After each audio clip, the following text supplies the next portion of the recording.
Good evening, everyone, and welcome to Ted Ellis Field here in Chapmanville, West Virginia, where tonight the 3-1 number 3 Chapmanville Tigers in AA set to take on the 3-1 number 6 team in Class AA, the Scott Skyhawks. Chris Kidd here with you, Sidney Mayo, our engineer, with Robbie Mounts, our camera operator for tonight's game. As Scott ready to come to the dish for the first time here today, as we'll run through the lineup in just a moment, as Jacob Topping on the mound for the Tigers here tonight. As the lefty winds and delivers, first pitch in, a fastball for a strike, and we're underway. As Caleb Vance standing in for the Skyhawks to get us underway this evening on a chilly and windy night here in Tiger Country. Second pitch on the inside corner for a strike, and quickly 0-2, Topping gets ahead. Topping working quickly. The 0-2, this one lifted in the air, foul and straight back by Vance as he stays alive in the count, 0-2. This is the first official home game of the season for the Chapmanville Tigers here this evening, going up against their old rivals who have knocked each other out of the postseason over and over again over the last decade. The 0-2 fastball just misses outside, 1-2.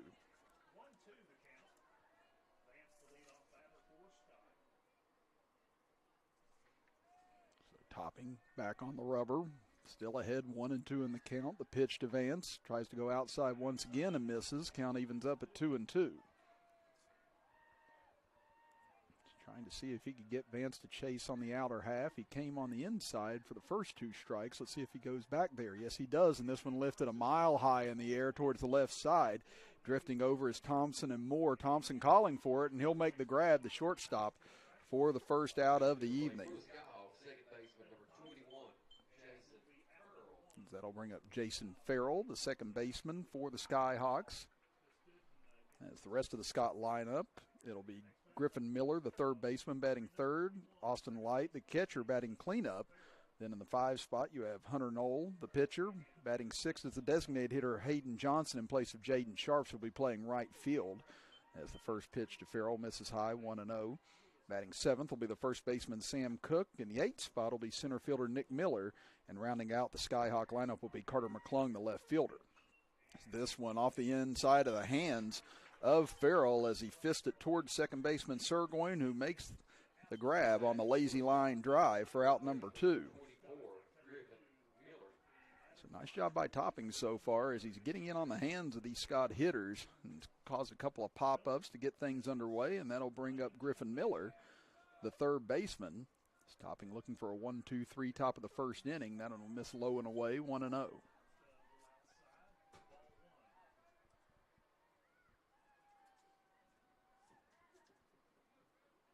Topping works quickly on the rubber. Here comes the 1-0 pitch as a check swing, fouled off to the right by Miller. 1-1 the count. As you look in the outfield for the Tigers, Luke Knight in left field. You have Trey Butcher in center field. Joey Canterbury in right field. And you have Braylon Moore at third base for the Tigers. Talon Thompson at shortstop. Eli Sergoin at second base. Andrew Farley at first. Brody Dalton behind the dish at catcher. And as we've talked about, Topping on the mound. Does that one to miss low and inside? 2-1. So first time this evening, Scott's been able to get ahead in the count in the first 3 batters. There's a nice off-speed pitch by Topping as he pulled the string, and that one drops in for a strike, 2-2. So a chance now to retire Scott in order to get things underway this evening. Swing and a miss low. Dalton able to grab it. He'll fire down to first. A little wide of the mark, but nice grab by Farley. Is a tough angle for Dalton and able to fire a strike down there. And a 1-2-3 top of the first inning for Chapmanville. As we head to the bottom of the first, Tigers coming to bat for the first time. You are watching Chapmanville and Scott baseball action with us right here live on Video Productions.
Welcome back, everybody, here to Chapmanville, West Virginia. Chris Kidd with you, Sydney May, our engineer, and Robbie Mounts, our camera operator here on Video Productions. And we give Robbie a lot of credit. He's up on top here of the of the press box filming for us tonight. And it's not a fun evening to be outside right now. The wind's picked up. It's a chilly evening, and thankfully we've got a heater inside of this press box right now. As first pitch misses inside to Luke Knight, 1-0. As for Scott, it'll be Hunter Knoll on the bump tonight for the Skyhawks. Behind the dish will be Light. At third base, you have Miller. Shortstop, Vance. Second base is Farrell, and first base is Cook. To round out the infield for the Skyhawks as Knight puts a charge into one into center field. Charging on is Miller, and he'll make the grab for out number one, as that was a shot by Knight, but right at the center fielder Miller for the first out. And that does lead us into the outfield defense for Scott. McClung is in left field. As we mentioned, Miller in center field and Sharps in right field to round out the lineup for the Skyhawks. So now they'll bring in Talon Thompson, the shortstop, batting number 2 in the lineup. Similar to his brother Tristan whenever he played here for Chapmanville. First pitch swung on a miss. Fastball gets by him, 0-1.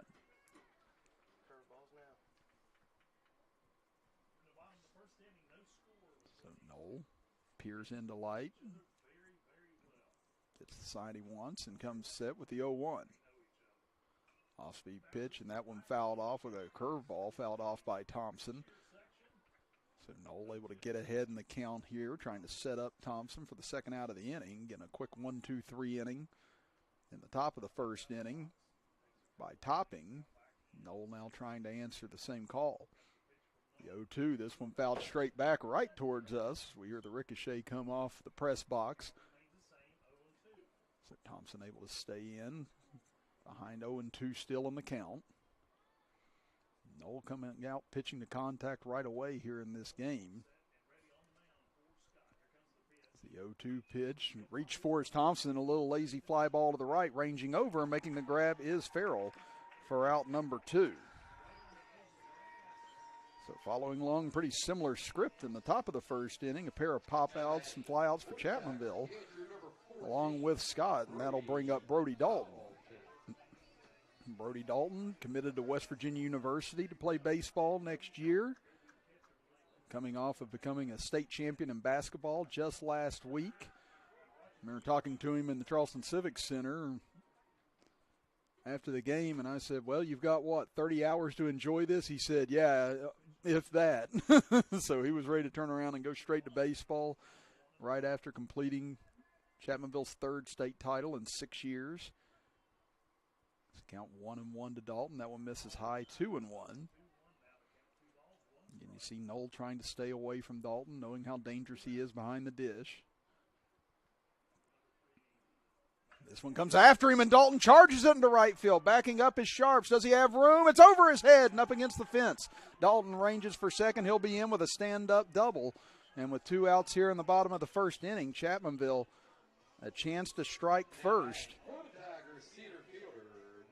After the long shot by Brody Dalton.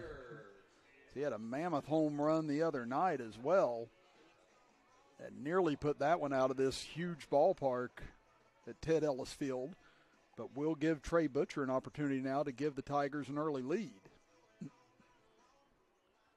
And Knoll had stayed away in the first 3 pitches to Dalton. That one, though, he grooved right down Broadway, and Dalton made him pay for it.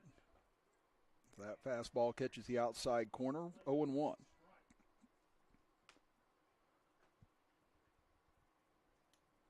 Dalton gets his lead from second base. Knoll checks on him. Here's the 0-1. High fastball chased after by Butcher. Came up empty, and 0-2 the count. As we've discussed over the years, that pitch right there is one of the hardest ones to lay off. So now Knoll has a whole variety at his disposal on this pitch, and it stays inside, and it catches Trey Butcher. And he's hit by the pitch, and that'll keep the inning alive for Chapmanville.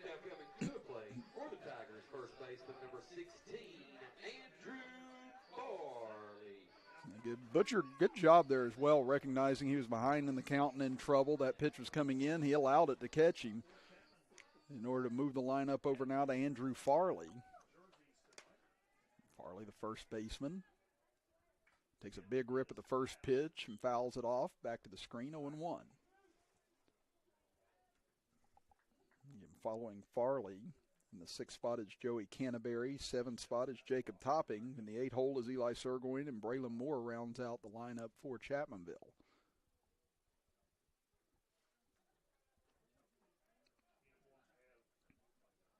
Noel finally gets a new baseball. He's ready to go. Again, Dalton at second. Butcher at first. 0-1 count with 2 outs here in the bottom of the first inning. No score yet, as Noel didn't like the look he was seeing and steps off the rubber. That'll be one of the big changes you see in Major League Baseball this year with the pitch timer on as Farley fouls that one off. Got a good look at that curveball, but couldn't level it out. They count now to 0-2. I think that's going to make things a lot more interesting in Major League Baseball this year, speeding the game up a little bit more, keeping things moving a little bit. So it'll be fascinating to see how that all works out in a couple of weeks. That fastball just missed high. The count now 1-2. No, maybe trying to think he can get away with that high fastball a little bit more with Farley's size. Now the 1-2 pitch. Comes after it again with a high fastball, but misses once more, 2-2.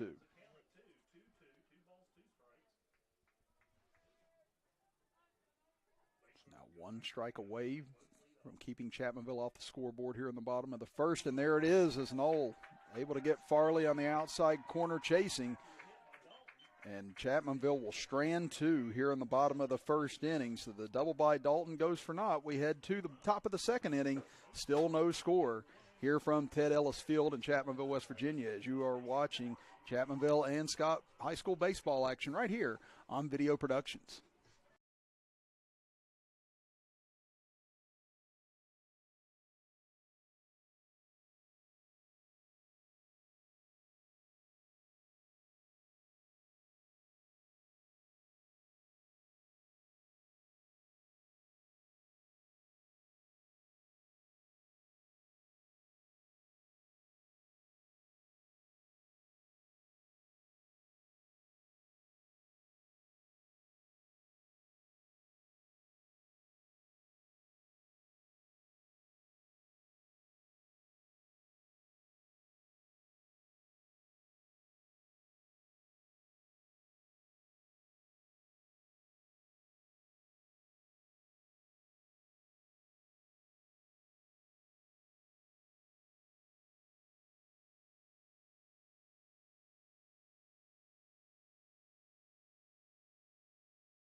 Yeah. Top of the second inning, we move. No score yet. Here from Tiger Stadium, Chris Kidd with you, Sydney Mayo, our engineer. Robbie Mounts freezing half to death up above us here on the press box in Chapmanville, West Virginia. And we were talking about him during the break. You know, he's manning up here tonight to go up there and do this. So we appreciate all the efforts of Robbie and everybody else on Video Productions as Topping misses a little high to Austin Light to get the top of the second inning going, 1-0. So it'll be the 4, 5, and 6 hitters this inning for Scott. And that one just misses inside, now 2-0. So Topping was able to get ahead of the first couple of batters he faced in the top of the first inning. And now this one charged a mile high towards the left. Will it be playable? Ranging over is Moore up against the fence and had a play on it, but just out of his reach. And that'll make it a 2-1 count. So that one just got over the fence. Moore made a good attempt for it, reaching over, but it was against his body that time, which made it a harder jump for him. So now we'll see Light with new life. If he can make it pay off here, give Scott their first base runner of the evening. There's the 2-1 pitch from Topping. This is low, and now 3-1.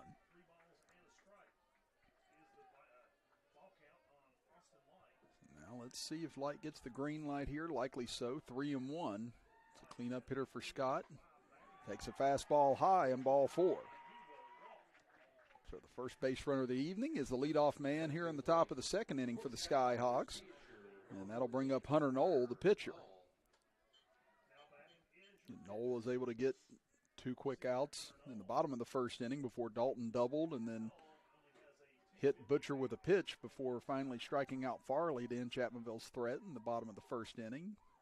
Now trying to help himself here with a runner on and nobody out. Squares the bunt and fouls it back into the screen, 0-1.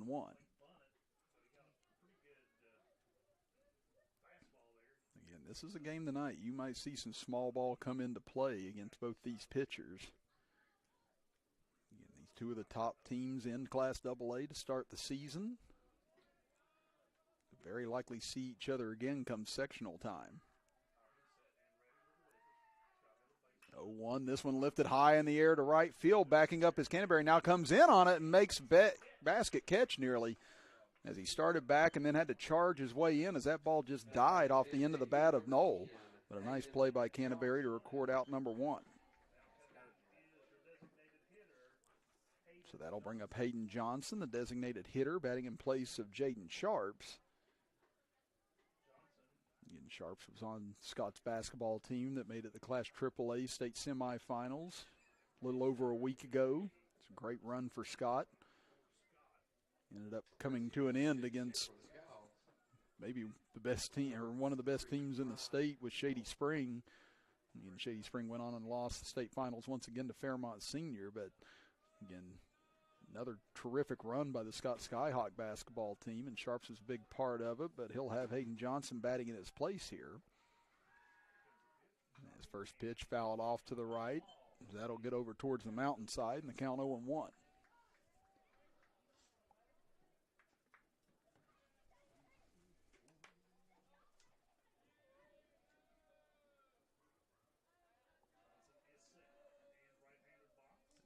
Back up at the plate. Fastball misses high, and the count now moves to 1-1. And it's Ryan Neal over at first base, running in place of Austin Light.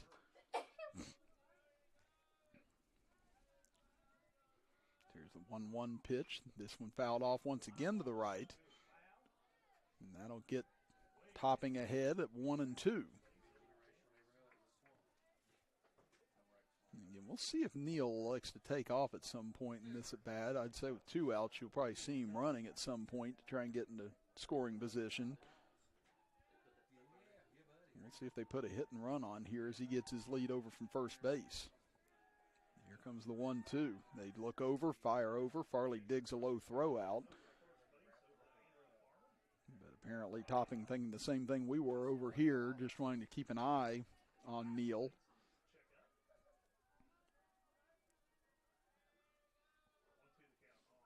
That's the 1-2. Off-speed pitch. Almost pulling the trigger on it was Johnson, but lays off of it, and the count at 2-2.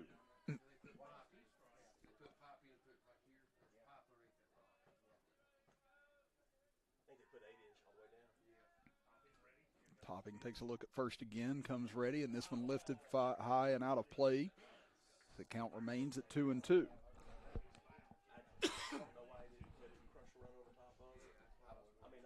Again, both sides making life difficult at the moment on the pitchers. Again, that's all you want to do against some of the top pitchers.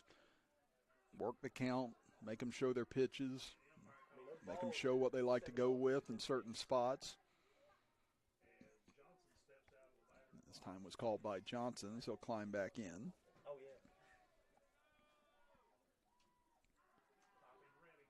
As Topping takes a look at first. Here comes the 2-2. Another off-speed pitch. Did he go around on it? They check out at second, and they say no. You could hear the Chapmanville side. They thought he had pulled the trigger and gone around on it, but instead the count runs full. Topping walked light to start the inning. Was able to get a fly out to right field, and now a full count pitch coming to Johnson. That one is inside, called strike 3. So Dalton was ready to fire down to first on that one with Neal leaning a little bit further off, but dropped it after the fact. But Topping, good location on that full count pitch, catching the inside corner, and that'll be his second strikeout of the evening. So that'll bring up Sam Cook, the first baseman, batting seventh in the Scott lineup. First pitch, that one drifted off to the right side off the top of the Chapmanville dugout. And right now, Scott just a little late on everything as they're fouling everything off to the right side at the moment. He's topping with a live fastball, but he's also mixed in his curveball in the early going. And that's the key against good hitting lineups, just trying to keep them off balance. As Topping fires over to first, begin to check on Neal. Like I said, you figure he's going to maybe try and go at some point in this at bat to give Scott an opportunity to try and take the early lead here. There's the 0-1. That fastball miss outside, 1-1.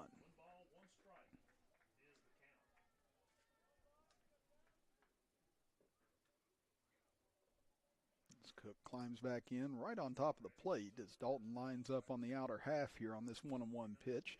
Now comes back inside, and there's a swing and a miss on a high fastball, and now Topping gets ahead 1-2. He struck out Griffin Miller to end the first inning. Now looking for back-to-back strikeouts to retire Scott here in the top of the second inning. Here's the 1-2. Misses low and inside. Nice stop by Dalton. That'll keep Neal at bay over at first base. But again, that's the danger if you're Scott and you want to try and run. You've got Brody Dalton behind home plate who's got a cannon of an arm, which really does kind of put the brakes on trying to challenge the catcher in this situation. Strike three called on the inside. He hits the same spot he hit on Johnson a moment ago, and 3 strikeouts for Topping through 2 innings of work as Scott will leave one stranded. No hits, no runs, no errors. We head to the bottom of the second inning. Still no score here from Ted Ellis Field as you are listening to Chapmanville and Scott High School baseball action right here on Video Productions.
Bottom of the second inning we head. No score yet here between number 3 Chapmanville and number 6 Scott. Chris Kidd with you.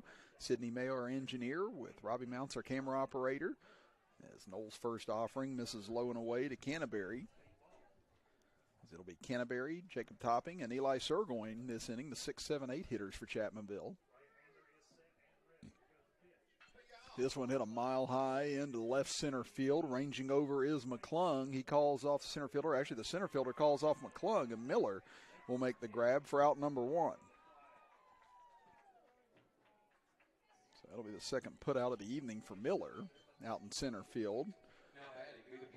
And a quick out of Canterbury will now bring up Jacob Topping. Getting the opposing pitcher. Topping takes a big rip at the first pitch and waves right through it, 0-1. Again,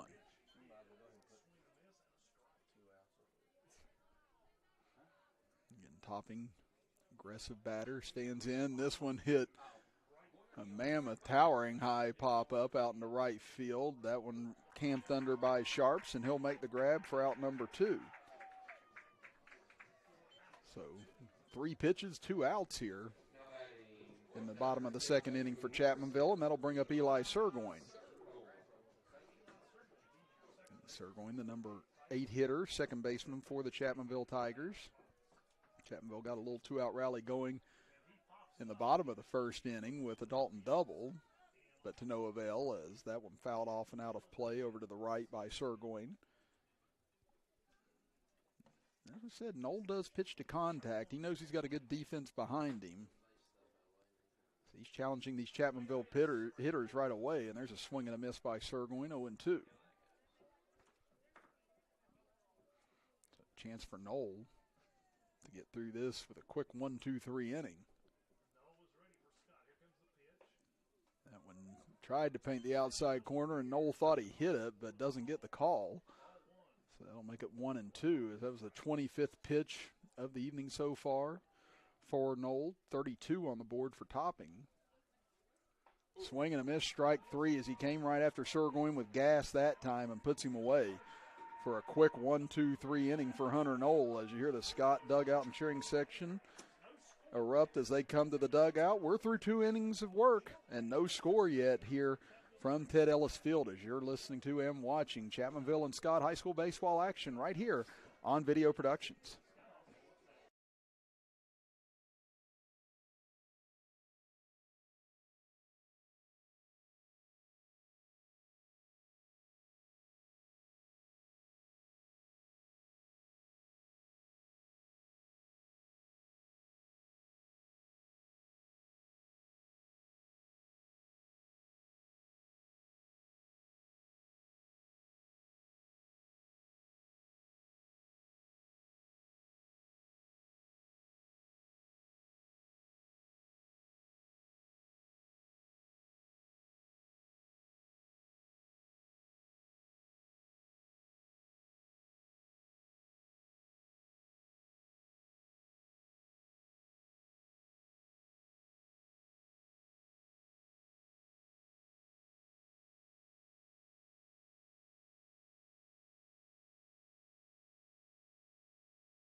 Welcome back, everybody. Chris Kidd with you. Alongside me, Sydney Mayo, our engineer, Robbie Mounts, our cold camera operator up here tonight at Ted Ellis Field as evening's starting to set more and more as we move along here tonight. Still a lot of sunlight left, though, as we are scoreless heading into the top of the third inning.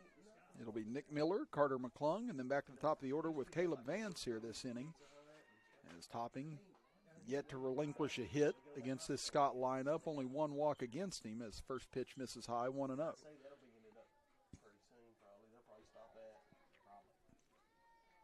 Topping with 3 strikeouts through 2 innings of work, and he goes right back to that inside corner where he's had so much success. Count even at 1-1.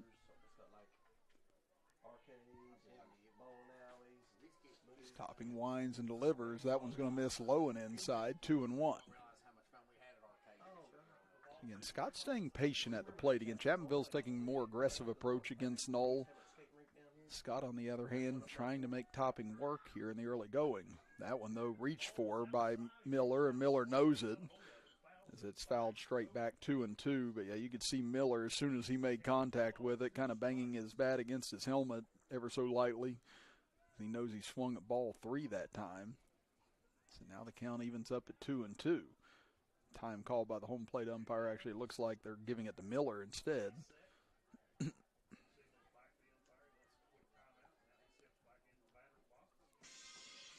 ready to go is Miller. Here comes the 2-2 pitch, and nice job that time by Topping as he brings the changeup, and that'll be the 3rd consecutive strikeout now for Topping and his 4th of the game. He has just mowed down this Scott lineup first time through, and the batter now will be Carter McClung, the number 9 hitter. Fastball right back on the inside corner, 0-1. And again, Topping's done such a good job of getting ahead of batters here tonight. I believe he's only fallen behind 1 in the first 9 that he's faced. This one jammed on the inside part. Tough grab, and what a play by Surgoin as he climbed the ladder and made an outstanding grab for out number 2. That's the second tough play tonight out at second base for Eli Surgoin.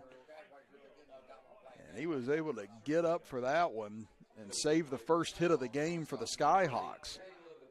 You see it here in our little general instant replay. And that ball was slicing high and away, and Surgoin somehow got up for that. And that'll keep the bases clear with Caleb Vance coming in, and he'll golf one high into right center field, charging in and making the grab is Canterbury for out number 3. So another quick inning for Topping, and we head to the bottom of the third inning with still no score on the board between Scott and Chapmanville, as you're watching Tigers and Skyhawks baseball action with us right here on Video Productions.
Braylon Moore to lead things off for the Chapmanville Tigers here in the bottom of the third inning. It'll be the 9-1-2 hitters for the Tigers. Chris Kidd with you, Sydney May, our engineer, Robbie Mounts, our camera operator, here on this chilly and windy Tuesday night from Ted Ellis Field. Number 3 Chapmanville at 3-1, number 6 Scott at 3-1. As we said, these are two teams that are going to become very well acquainted with each other as they do every baseball season. As that one will miss a little outside. 2 more. 1-0 the count. And we talked about Topping and how dominant he's been so far on the hill for Chapmanville. Knoll has hung right there with him. Again, he's only given up 1 hit. Topping's given up none thus far. We've had a clean game to the first 2 and the third innings. That one's going to miss high, 3-0. So Knoll has not walked anyone yet tonight, Topping with only 1 walk against him. Chapmanville would love to get the leadoff man on and cycle things back to the top of the order, and that's exactly what they'll do. So a 4-pitch walk to Braylon McClung, and that'll bring up Luke Knight.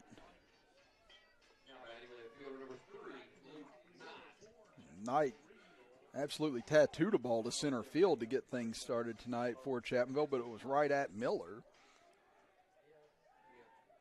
Knight going up against his former club as well here this evening.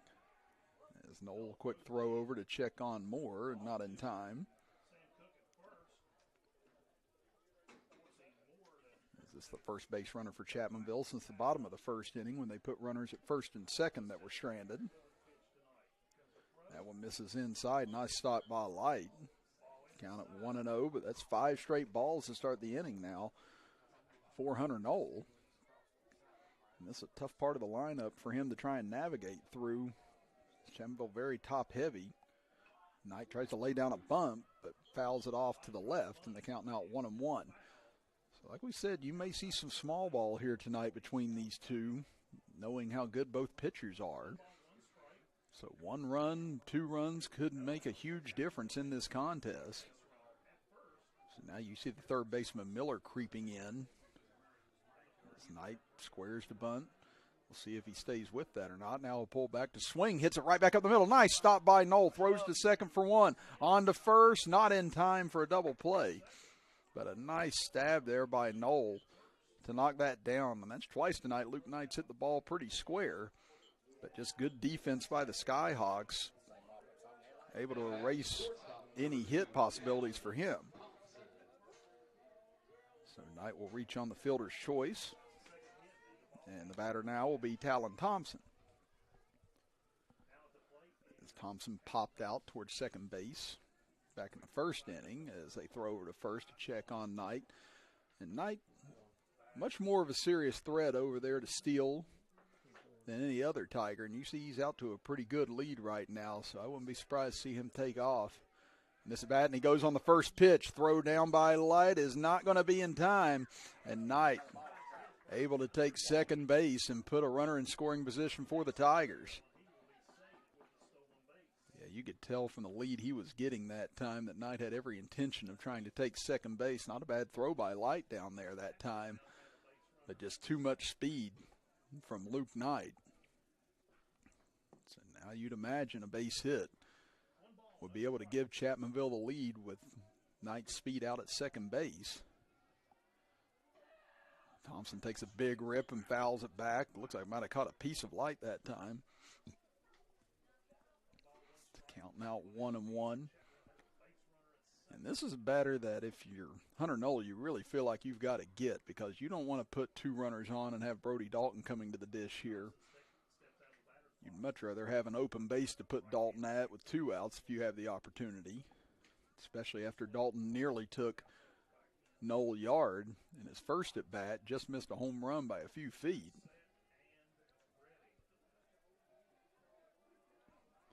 Another big lead by Knight, really playing with Noel right now on the mound, as he's having to pay a lot of attention to him.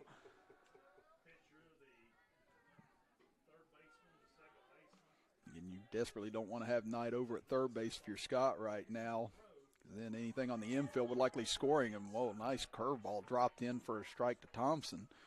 The count now 1-2.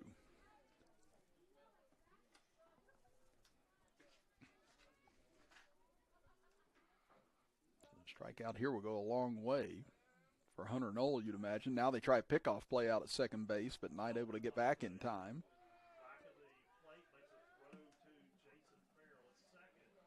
Again, Knoll just being forced to pay that much attention to Knight out there. Like I said, they used to be teammates, so he's got a pretty good idea of the athleticism of Luke Knight. That fastball is going to miss high and outside, 2-2. It's just maybe a pitch where if you're Knoll, you're going to have to bear down and come after Thompson and hope you can get him to pop out on the infield or get it by him. That one's going to miss high as well, 3-2. Now a chance here for Chapmanville. They can get two runners on with Dalton up. Could create a big opportunity for the Tigers here in the bottom of the third inning. Payoff pitch hit in the air, shallow towards second base. Backing up on it and making the grab is Farrell for out number 2. So again, big out there for Hunter Knoll and the Skyhawks. And now you've got Brody Dalton coming in. And I'd be surprised if they give Dalton anything to swing at here in this at bat. Actually, a little surprised they don't just go ahead and give the intentional walk here, but Knoll's going to come after him, and he catches him on the inside corner, 0-1. Again, a base hit could give Chapmanville the lead. There's a high fastball. Nice grab by Light, 1-1. This is the second time in the first 3 innings Chapmanville has got a runner out at second base. Neither team's gotten a runner to third base yet in this game. Chapmanville looking for the first run of the game. They have the only hit of the game so far. As Moore walked to start the inning, Knight hit into a fielder's choice, then stole second. And that's where he's at as he fakes going, and that one fouled out of play to the left side by Dalton. So the count now to 1-2. What a job by Knoll this would be if he was able to get around a leadoff walk and then get through the top of this Chapmanville order. Now comes the 1-2 from Knoll as he checks on Knight again. He'll step off once again.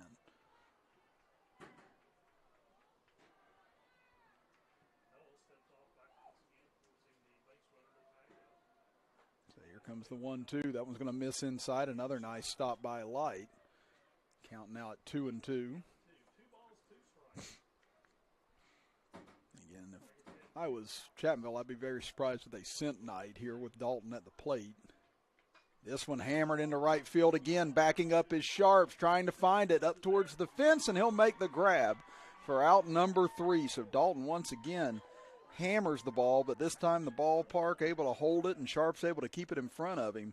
And that will end the Tigers' threat here in the bottom of the 3rd inning. As we head to the top of the 4th, still no score here from Ted Ellis Field, as you are listening to and watching Chapmanville Tiger and Scott Skyhawk baseball with us right here on Video Productions.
We are halfway home now, and we are still seeing donuts on the scoreboard as it is 0-0 here between Scott and Chapmanville. Chris Kidd with you, with Sidney Mayo, our engineer, and Robbie Mounts, our camera operator, here from Ted Ellis Field this evening.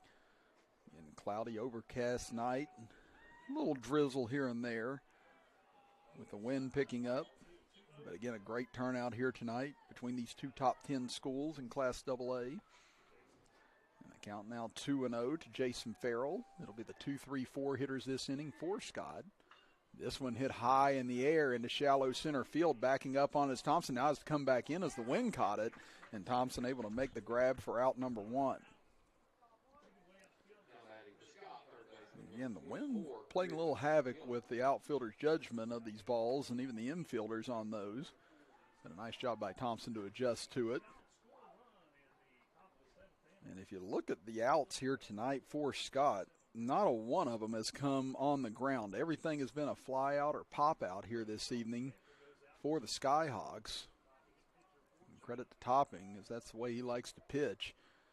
Able to get batters to get under the ball, get it in the air, and rely on his defense to make the play. As so far, only one hit in this game belongs to Brody Dalton, the double back in the bottom of the 1st inning. And just a walk on both ends. As Topping comes to the fastball and blows it right by Griffin Miller for strike 1. As Miller struck out to end the top of the 1st inning. And a 1-2-3 effort for Topping.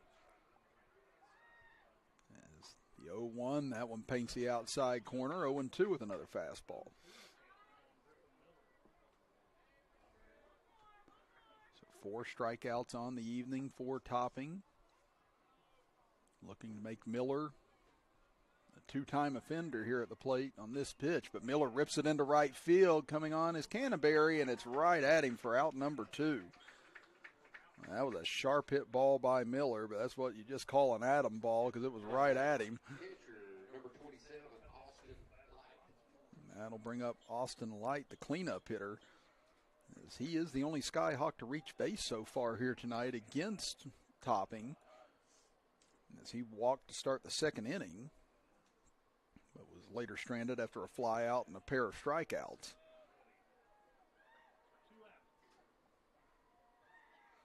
Topping's first pitch, nice change up there, 0-1.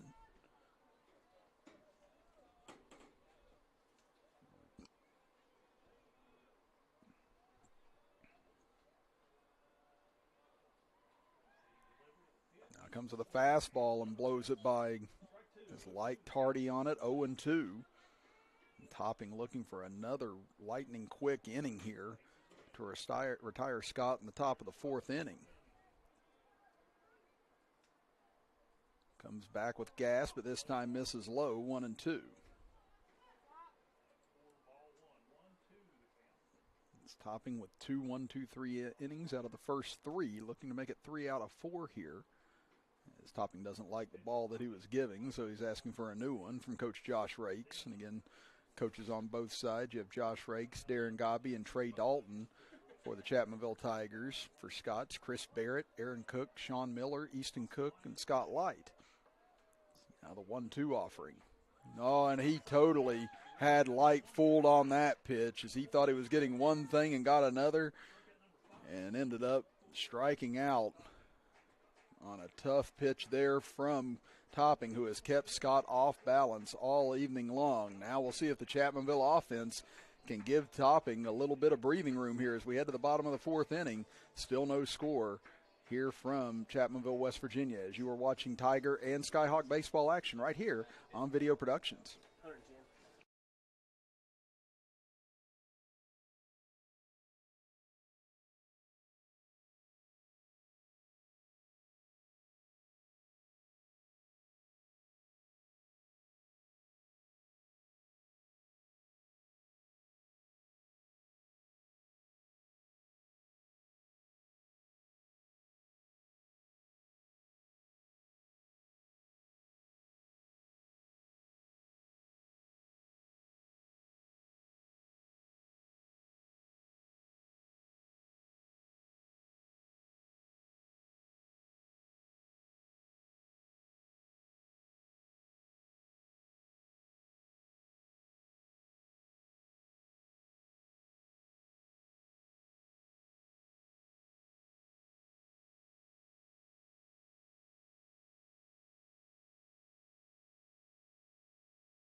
Always liked him.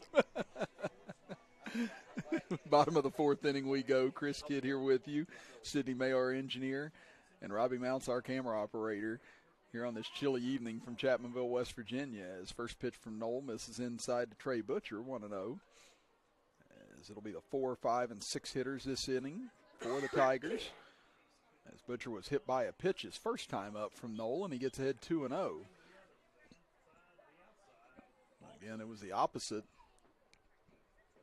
back in the first inning whenever they faced off against each other. Butcher fell behind in that at bat before getting hit by the pitch. Now he's worked himself ahead, but there's a swing and a miss, 2-1.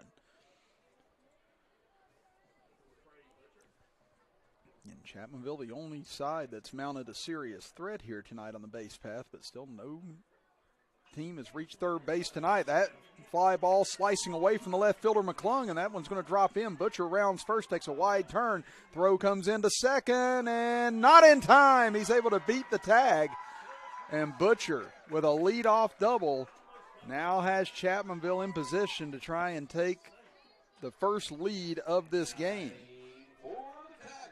You see it here on our little general store instant replay, the throw to second. Boy, that was bang, bang, but the umpire was right on top of it. And no argument from Farrell either on the tag. As Butcher was just able to inside out that pitch into left field. And now a chance for Chapmanville to give Topping some breathing room as Farley pops it up. That'll be playable behind home plate. Trying to find it is Light and somehow ranges back to grab it. What a job by him.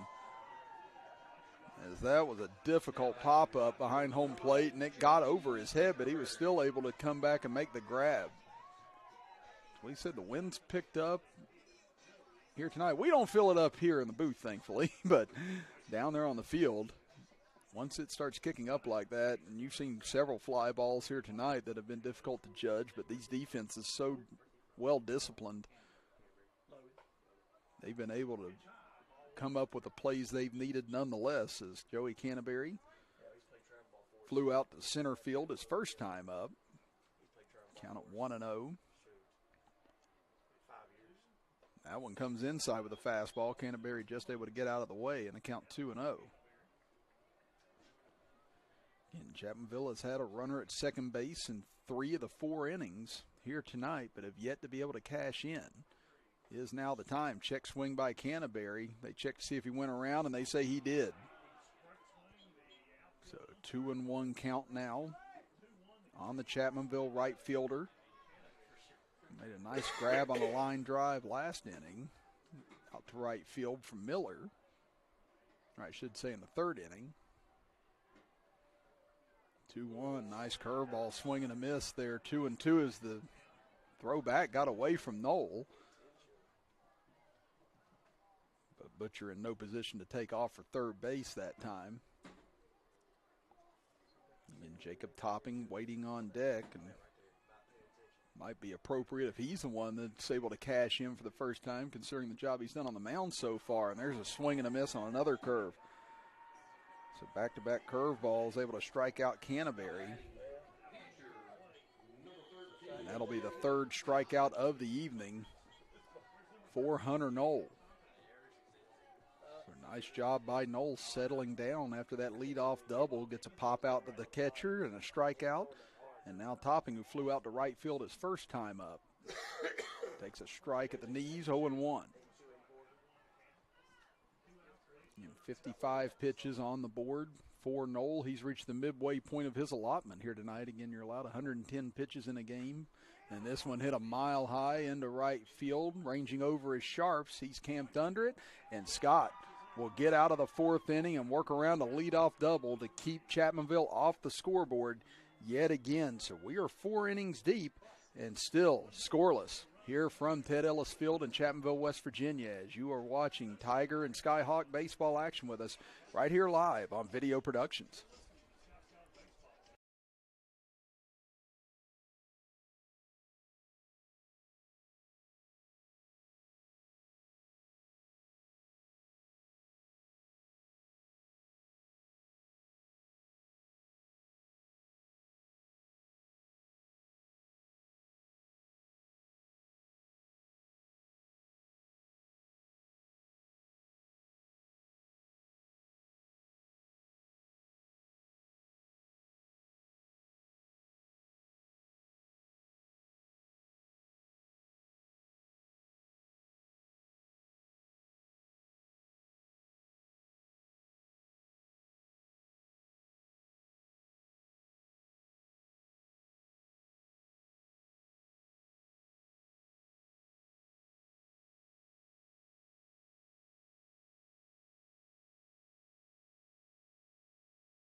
We move to the top of the 5th inning, and we are still scoreless here from Ted Ellis Field. Chris Kidd with you, Sidney Mayo, our engineer, Robbie Mounts, our camera operator, and only 2 hits have been surrendered in this game, not one of them being given up by Jacob Topping.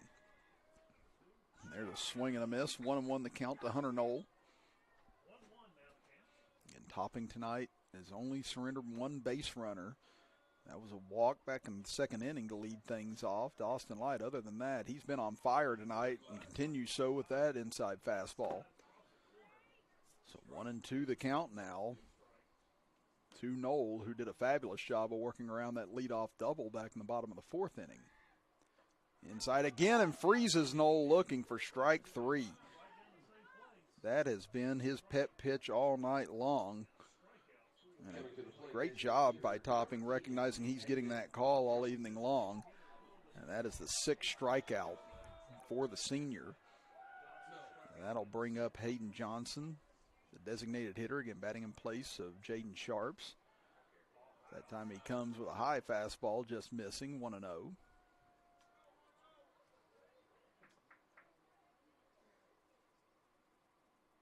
The lefty readies himself. That one's going to miss low. Count at 2-0. And if you're Scott right now, you're just desperate to try and put any type of pressure on Topping. He's been in such a groove here tonight. So however they can get a base runner at the moment, they'll take it. Here's the 2-0 offering. That one's going to miss high, and now 3-0. So I wouldn't be surprised to see Johnson take a couple of pitches here if necessary. Batting in the number 6 spot for the Skyhawks. Struck out in his first plate appearance, and they're going to call that a strike on the outside corner, 3-1. A little uncertain of if the umpire was signaling take your base or strike. Now the count 3-1, comes back inside, but comes a little too far inside, and that'll be ball 4. So Johnson now the second base runner of the evening for the Skyhawks. First one since the second inning, both of them coming on walks. That'll bring up Sam Cook, the first baseman. He struck out to end the second inning. And Scott's came close a couple of times. Great defensive plays out in right field and at second base by Canterbury and Surgoin help erase potential base runners.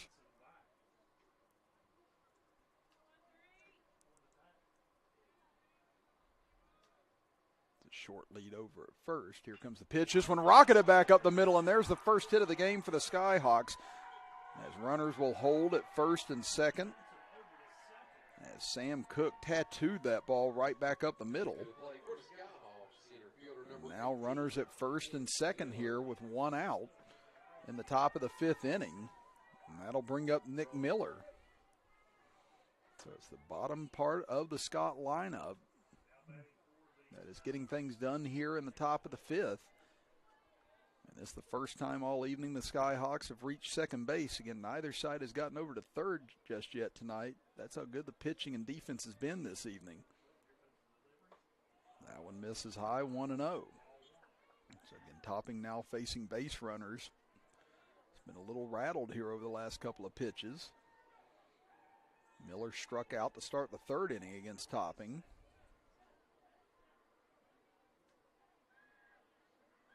Here's the 1-0. That one's going to miss high as well, 2-0. And then now Brody Dalton wanting to go out and talk with Topping. And at the moment, everything just missing high here for Topping over the last couple of batters. He fell behind Hayden Johnson, quickened that at bat, and Johnson was able to draw the walk. Cook got a fastball he was able to groove into center field. After Chapmanville has had chances in 3 of their 4 at-bats so far tonight, could it be Scott that strikes first? Here comes the 2-0. Fastball swung on and missed. Nice job by Topping, just coming right back and overpowering Miller with that fastball.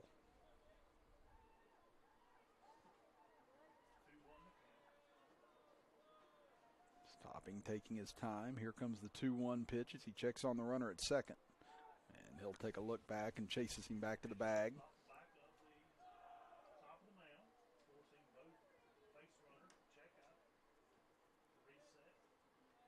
So now Johnson and Cook both get their leads again from first and second base. 1 out, 2-1 count. Topping dealing to Miller. Swung on a miss, strike two. Well, we've seen Hunter Knoll get out of trouble several times here tonight. Now could it be Topping's turn to get out of trouble? He's behind 2-0 in this at bat. He's battled back to 2-2 against Miller, the center fielder, looking for the second out of the inning.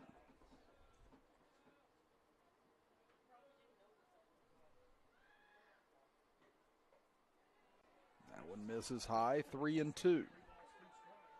Miller showing a lot of patience here. He's laid off a couple of close pitches, and he's worked it back to a full count. So could the bases be loaded, or could there be two outs after this pitch? Here comes the payoff. Swing and a miss, strike three, as Topping came right back after Miller and got him put down for his 7th strikeout of the evening. And a big strikeout there for Topping, as that'll bring up the number 9 hitter, Carter McClung. And we're in the top of the 5th inning. Both Scott and Chapmanville coming in at 3-1 on this young season. Chapmanville number 3, Scott number 6 in the Metro News polls coming into this week. That's McClung lined out and is only at bat here tonight. As that one in for strike one, high throw back. Nice grab by Topping that time.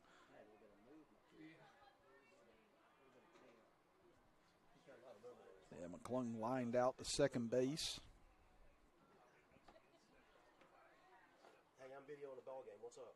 As that was the terrific play by Surgoin that prevented Scott from getting the first hit of the evening. They now have it this inning. That one fouled off by McClung, and now 0-2. So after the visit between Topping and Dalton a moment ago, Topping has found his range once again and is one strike away from getting out of trouble here in the top of the 5th inning. What is it? Topping settles. The 0-2 swung on a miss. Nice job there by Topping, as he settled down and was able to pull the string there on the 0-2 for his 8th strikeout of the evening. And Scott leaves 2 stranded as we go to the bottom of the 5th, as we are still scoreless here from Ted Ellis Field. You're watching Tiger and Skyhawk baseball action with us right here live on Video Productions.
Bottom of the 5th inning we move, and getting late and still no score here between Chapmanville and Scott. Chris Kidd and Sidney Mayo with you. Sidney Mayo engineering tonight with us on Video Productions. Robbie Mounts, our cameraman. As the first pitch fouled straight back and out of play by Surgoin. Count 0-1. Surgoin 0 for 1 tonight. Struck out to end the 2nd inning.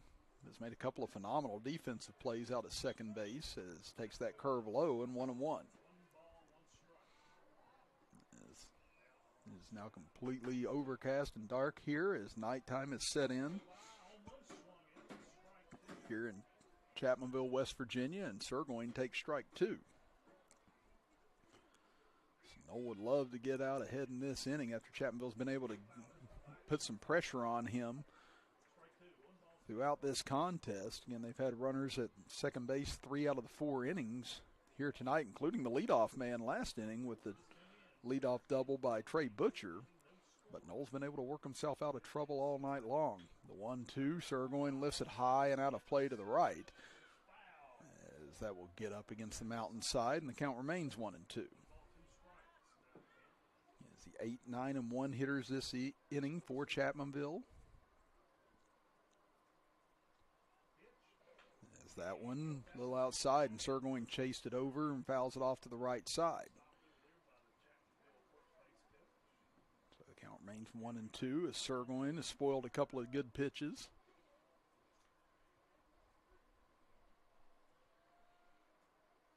Now this time he won't, as Knoll comes right after him with a fastball, and Surgoin goes through it for out number 1 here in the bottom of the 5th inning. That now the 4th strikeout of the evening for Hunter Knoll. 8 on the other side for Jacob Topping, and that'll bring up Braylon Moore. Moore walked to start the 3rd inning. Chapmanville unable to cash in on that opportunity. That one in for a strike. 0-1 the count to the Chapmanville third baseman.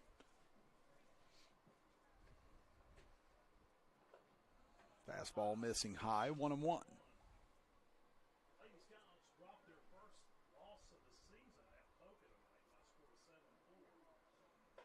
That one missing inside with a fastball, 2-1. Knoll now sitting at 66 pitches on the evening, topping at 69 thus far. That one in for a strike, 2-2.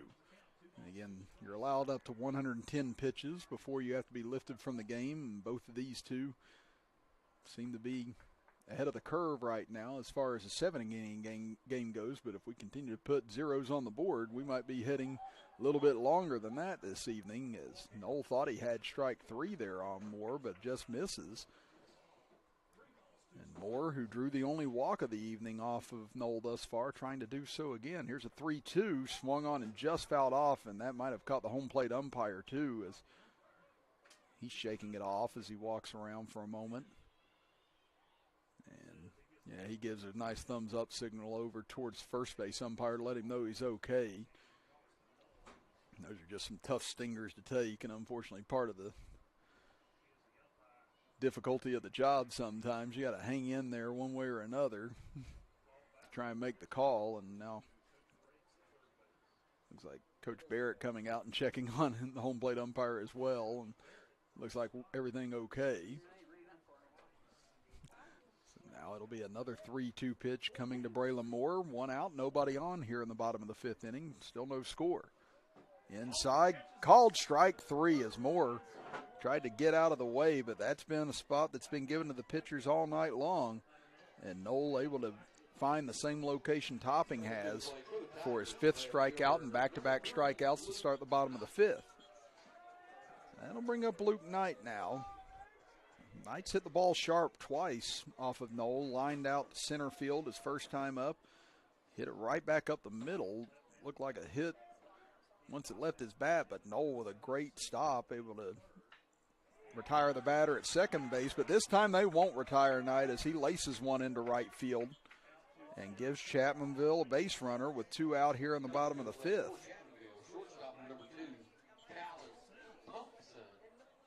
So now Talon Thompson, who's 0 for 2 tonight, has popped out to second base both times.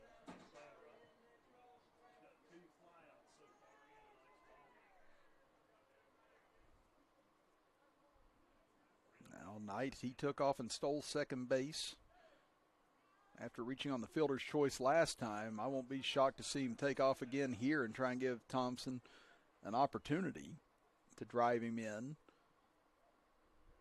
So we'll see how careful Knoll pays attention to him over there. Doesn't have as big of a lead as he did the last time. They'll throw over anyway to check on Knight, and he gets back to the bag easily. And not a bad time to try and steal here. Even if you would happen to get thrown out if you're Knight, you do have the opportunity to bring up your 2, 3, and 4 hitters in the 6th inning. So I'd say Knight's going to definitely be going, and there he goes. Fastball in for a strike, throw down, going to have a chance here, and they get him this time. What a strike by Austin Light. As the last time Knight got a good jump on it, this time Scott was anticipating him going. They just went with a fastball right down Broadway to give Light an opportunity, and Light delivers by throwing Knight out. So we now head to the top of the 6th inning, still no score here from Chapmanville, West Virginia, as you are watching Chapmanville Tiger baseball action with us right here on Video Productions.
We head to the top of the 6th inning with still no score here between Chapmanville and Scott.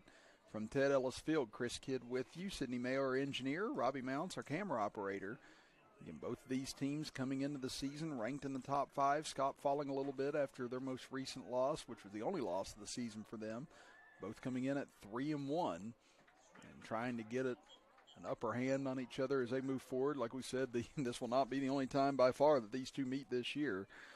And got an encounter at Scott still to go, and then you're likely going to see 2 or 3 meetings in sectional play later on this year. As this one hits sky high towards left field, ranging over his Knight. Does he have room? Yes, he does for out number 1. As they retire Caleb Vance to get things started, as Knight had to go into foul territory and was right up against the fence to make the first out of the inning, and still no ground ball outs here this evening. Given up by Topping. Everything has been a pop out or line out or fly out. Come to think of it, I don't even think Chapmanville's really had that many, if any at all. Is that one a fastball that misses high to Jason Farrell? 1-0. Farrell lined out to second base and popped out to shortstop in his 2 plate appearances. And I would actually be correct. Every out that's been recorded this evening has either been a strikeout or a pop out, fly out, line out. So we've not had any ground ball outs on either side here this evening, which is a little bit peculiar. And now the count 2-0 to Farrell. Now 3-0. So if Farrell's able to reach, you've got the heart of the lineup coming in now for Scott. This will be pitch number 75 for Topping.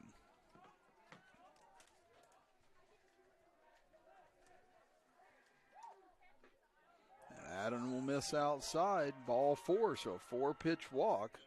Now batting, third baseman number 24. Given up, that'll be the 3rd walk issued of the evening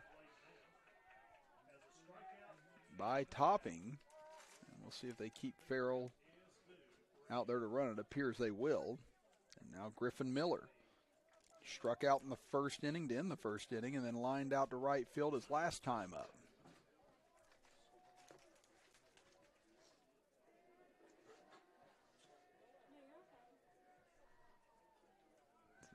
Home plate umpire called time. And it looks like it was issued from Miller.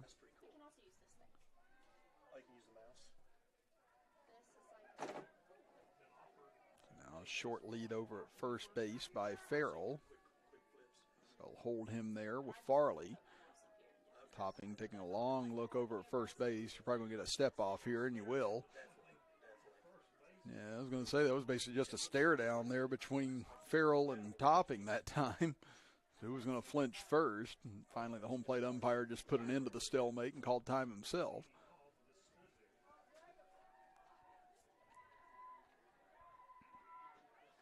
Now the first offering to Miller. This one will be chopped towards the third base side, but foul.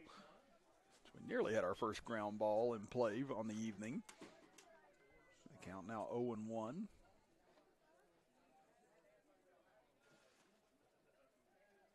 Pop out and the foul ground by Vance started the inning, and then a 4-pitch walk to Farrell. Puts runner at first with one away. Again, neither team able to break through yet here tonight. Neither team has seen a base runner reach third base. Off-speed pitch, drops in for a strike, 0-2. Now Topping has a variety of options here. We'll see if he goes back on the inside corner. That's where he's had most of his success here this evening and get ahead of batters. He's retired a few that way as well. And now he's going to snap throw to first and almost able to pick off Farrell that time. He was leaning towards second, but Farrell able to get back just in time. That's what's so hard with a lefty on the mound if you're trying to steal. And they've just got such good pickoff moves. And it's an easier pickoff from that side as well. He goes right back inside, and there it is. Strike three called. Topping goes right back to what he's been successful with all night long, that inside fastball. That's his 9th strikeout of the evening, and that'll bring up Austin Light.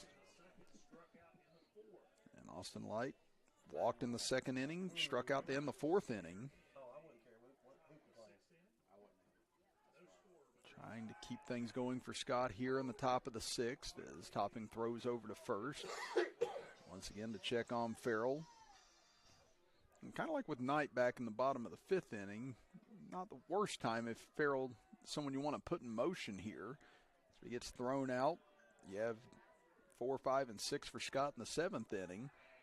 And if you get the steal, you've given your cleanup man an opportunity to drive you in. That's why Topping paying a little extra attention right now to Farrell over at first base. Again, you've got Brody Dalton behind home plate. Not exactly the easiest man in high school baseball to steal off of. So that fastball misses outside, 1-0.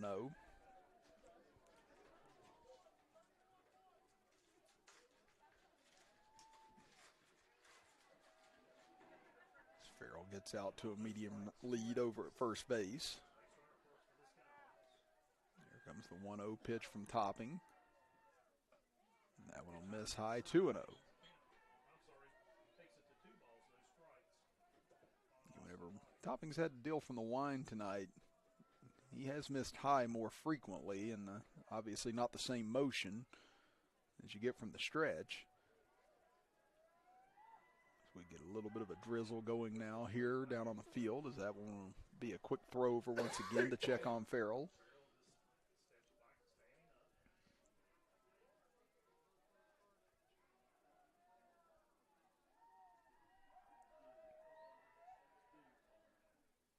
This one lifted out of play to the right side, as that'll clear over top of the lights and all. And that'll move the count to 2-1. So again, both teams have struggled to get offense going tonight. Only one hit on the board for the Skyhawks, 3 for Chapmanville. Chapmanville is threatened more frequently. But all it takes right now is someone finding a gapper, and this could be a chance. This one lifted into the left center field, charging in fast, and it's going to fall in front of Butcher. Runners will get to the corners, and now runners at first and third for Scott. As Butcher was playing deep on that with Light's power. But it was hit right into no man's land that time, and Butcher just came up about a step short from getting there. And now you've got runners at first and third with 2 outs. As here comes Trey Dalton, out to talk with the rest of the infield here for Chapmanville. And it'll be Hunter Knoll coming to the plate for the Skyhawks, as Knoll is 0 for 2 tonight, flew out to right field and struck out in his 2 plate appearances, so 0 for 2. And pivotal moment in this contest here in the top of the 6th inning, as both pitchers have been in control throughout the evening against 2 good offenses. Now can Topping dig himself out of trouble here in the top of the 6th, as Scott trying to give themselves the first lead of the game for either side. And if you're Scott, it would be appropriate if it was Hunter Knoll, as he's battled through several difficult innings here tonight. And now a base hit could give Scott an opportunity to be 6 outs away from a road win, as he takes a big rip at a fastball and comes up empty, 0-1. See if Light elects to go after second base here or not. Be the old Roger Gertz play from Logan. Make him make a play on you. They'll hold this time. Is that a fastball? That one fouled off the inner half of the hands by Knoll, 0-2. So again, Topping going back to what's been his bread and butter tonight, that inside fastball. Will he try and hit it once again here to leave 2 runners stranded for Scott in the top of the 6th? Topping looks to first, winds and delivers. That one's going to miss high, 1-2. He tried to go off speed that time and missed.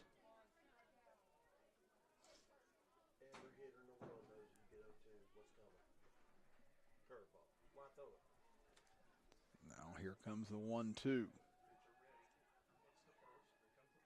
Fastball. This one will be lifted towards the right side, but get foul. As Topping tried to come inside once again, and Knoll looked like he took a step out of the way that time to try and create some space, but just didn't have enough balance to even that out up the first base side. Pop-out start of the inning over in foul ground over to the left field side. Knight able to make the grab. Farrell walked. Strikeout by Miller, and then a single by Light has put runners at first and third for Scott. But now 1 ball and 2 strikes against Knoll, as Topping taking his time on the mound, rolling through signs with Dalton, and Knoll finally steps out.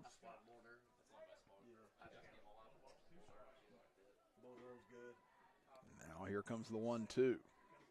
Light takes off, swung on and missed, strike 3, and Topping just came right after him with the heater, and his 10th strikeout of the night erases runners at the corners for Scott, and we head to the bottom of the 6th inning, still scoreless here from Tiger Stadium, as it'll be the 2-3-4 hitters for Chapmanville. You're listening to Chapmanville Tiger baseball action and watching Chapmanville Tiger baseball action right here on Video Productions.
All right, bottom of the 6th inning we head. Still no score here in Chapmanville, West Virginia. Chris Kidd with you. Sydney Mayo, our engineer. Robbie Mounts, our camera operator. As the 2, 3, and 4 hitters standing in for the Tigers is Talon Thompson. He's popped out twice tonight to second base as he's just missed on a couple of fastballs here from Knoll to start the inning. Count 0-2. Getting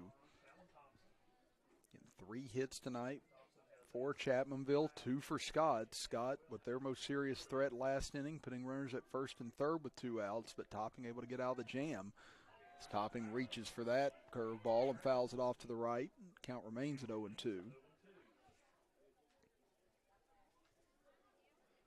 So again, who will be the hero tonight on either side? We knew this was going to be a good clash coming in between these 2 top 10 schools in AA, and it's lived up to the hype. And he jams Thompson on the inner half as this one lifted towards the left side. Camping under it is Vance, and he'll make the catch for out number 1. So Thompson pops out for the 3rd time tonight, and that'll bring up Brody Dalton. For the Tigers, catcher number 14, Brody Dalton. And Dalton doubled to right field his first time up and then flew out to deep right field his last time up. Dalton almost had the first run of the game, and the only run of the game is his first hit. Almost left the ballpark.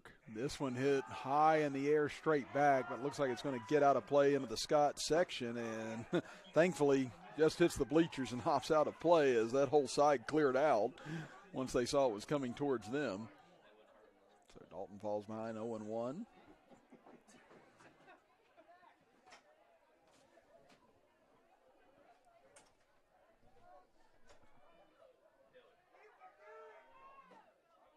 Again, if you're going to pitch to Brody Dalton, this is how you want to do it, with nobody on and an out on the board.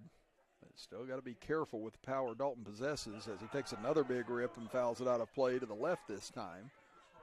So Knoll able to get ahead 0-2. And 87 pitches on the board for Topping, 78 on the board for Knoll.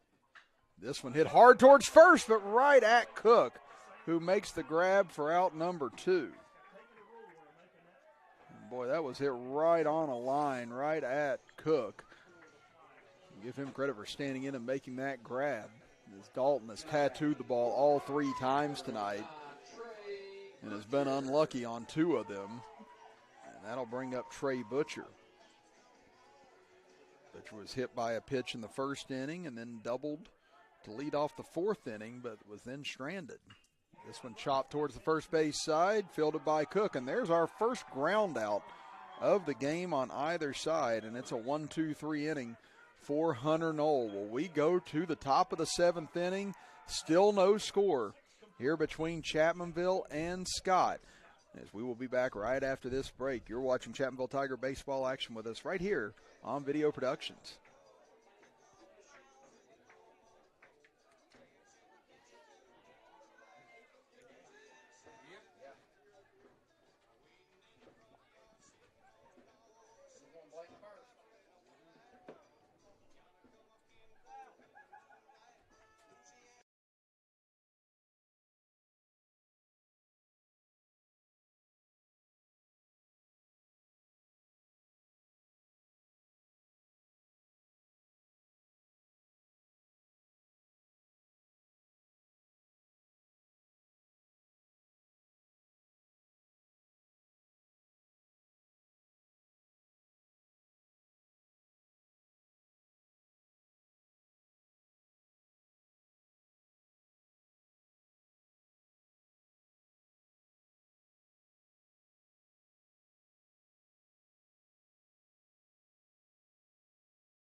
Top of the 7th inning we go, and it has been a pitcher's duel from the beginning between Topping and Knoll.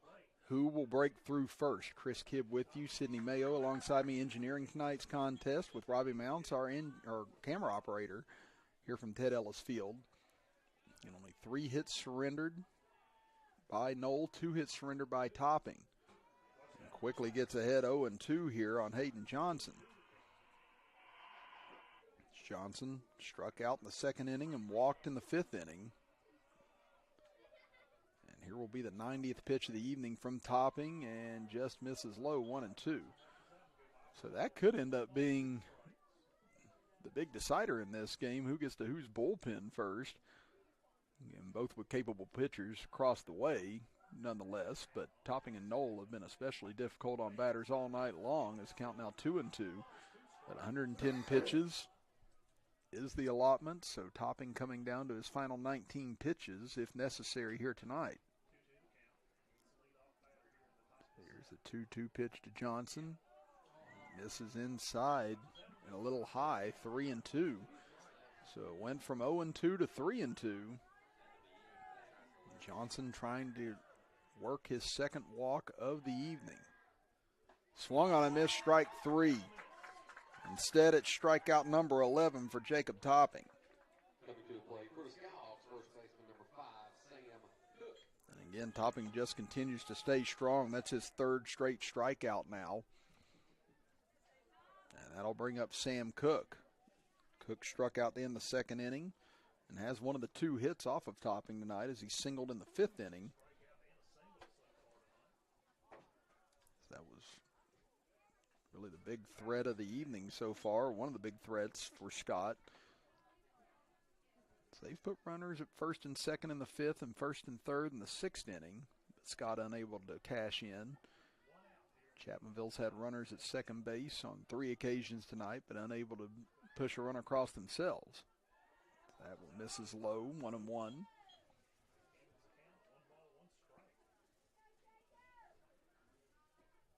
That was pitch 95 for Topping.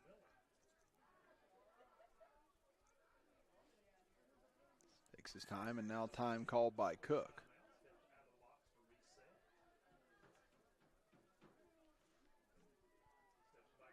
So the count 1-1 with 1 out. Nobody on here in the top of the 7th inning. That one misses low as well, 2-1.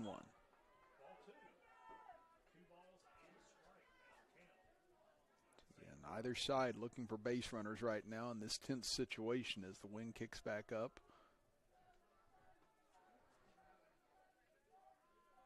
Topping with a 2-1 offering. That one looked like a fold Cook as he took more of a defensive swing that time, but fouls it straight down in front of him for strike 2.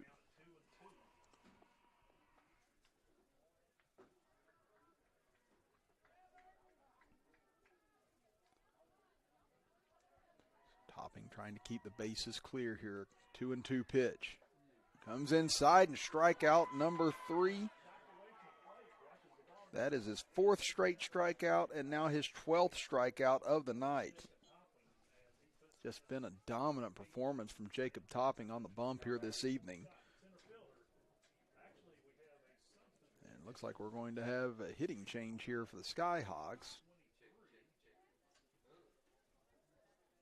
As we look at the lineup for the Skyhawks, as it's going to be Kedron Elkins batting in place of Nick Miller now. Trying to provide a spark here for the Skyhawks with 2 outs and nobody on in the top of the 7th inning. 98 pitches on the board for Topping. Would love to be able to come back out for the 8th inning if necessary. But if so, this may be the batter he needs to get through in order to assure that he'll be able to pitch a little if Chapmanville is unable to score in the bottom of the 7th. Here comes the 100th pitch of the night.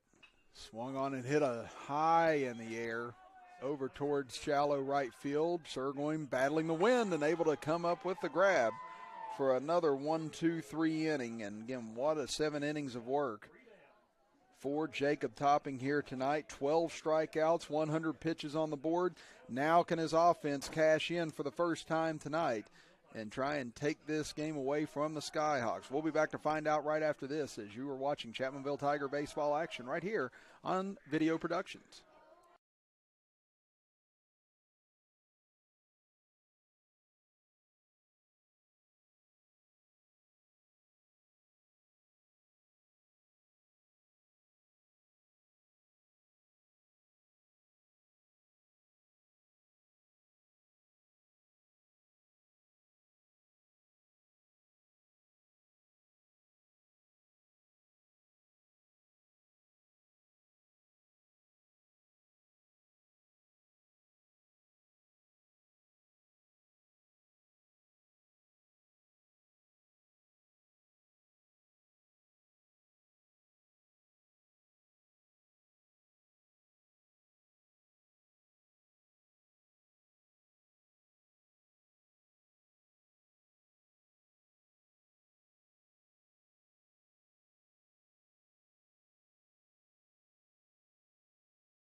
Bottom of the 7th inning we head. No score yet here from Ted Ellis Field. Chris Kidd with you. Sidney Mayo, our engineer, and Robbie Mounts, our camera operator. It'll be the 5, 6, and 7 hitters for Chapmanville. Andrew Farley, Joey Canterbury, and Jacob Topping.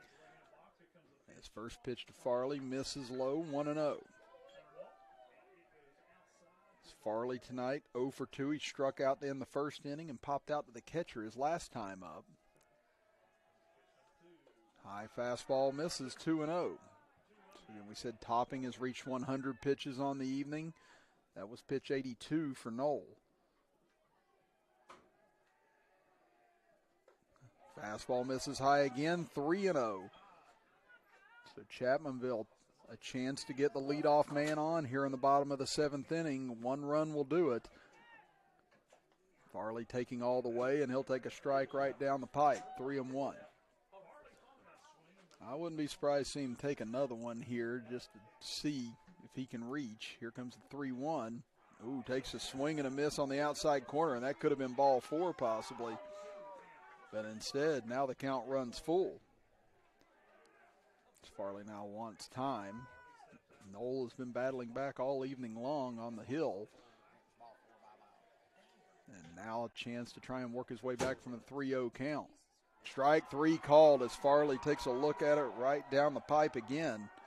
And Knoll able to battle back and record his 6th strikeout of the evening. So a missed opportunity there for Chapmanville with a 3-0 count.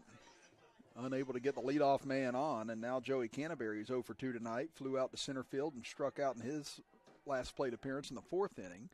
Check swing, and they say didn't go around. They appeal to first, and they say no.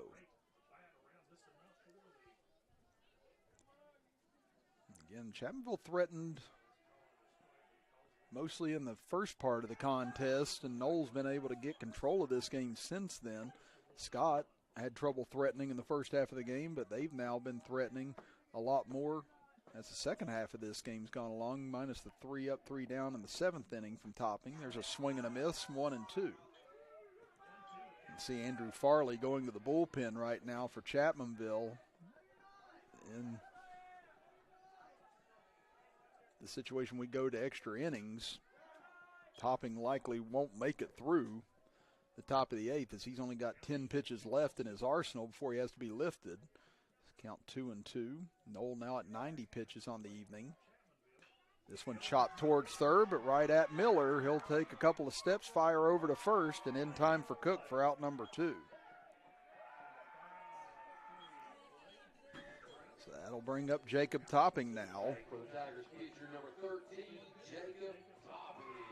Topping flew out to right field and then popped out into shallow right field in his 2 plate appearances. can see the outfield shifting over towards right field as this one hit a mile high into center field, but plenty of room for Miller as he'll step in on it and make the grab, and we're going to extra innings here in Chapmanville as it has been a dominant performance by Knoll and Topping on the mound, and now we head to free baseball. We'll be back right after this break for the top of the 8th inning as you are watching Chapmanville Tiger baseball action right here on Video Productions.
Leadoff man is on for Scott here in the top of the 8th inning as McClung hit a shallow line drive into center field, and Butcher unable to come on and make a diving attempt on it.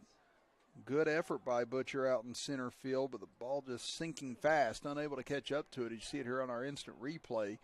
Again, McClung, the number 9 hitter in the lineup, now giving Scott an opportunity here to cash in for the first time tonight on either side. Chris Kidd with you, Sidney Mayo, our engineer, with Robbie Mounts, our camera operator. As Jacob Topping is nearing the end of his evening, that was his 101st pitch. He's only got to 110. Now you see the bunt laid down by Vance perfectly up the right side, fielded by Farley, and he'll tag him out as McClung took a turn over at second base, but he'll hold there. But Caleb Vance does his job and sacrifices McClung over after the leadoff single, and now you give your number 2 and 3 hitter an opportunity, neither of which has gotten a hit here tonight. Farrell lined out to second base in the first inning, popped out to shortstop, and walked in the 6th inning.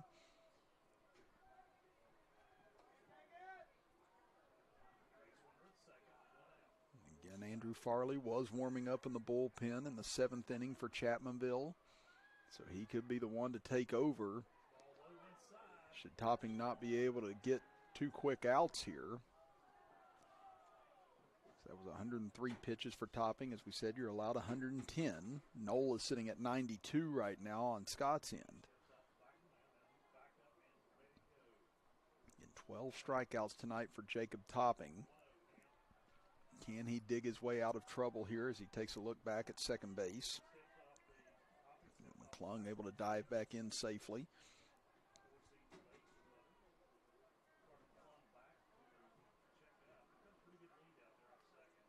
Topping takes a look again out at second base. Here comes the delivery, tardy on a fastball by Farrell.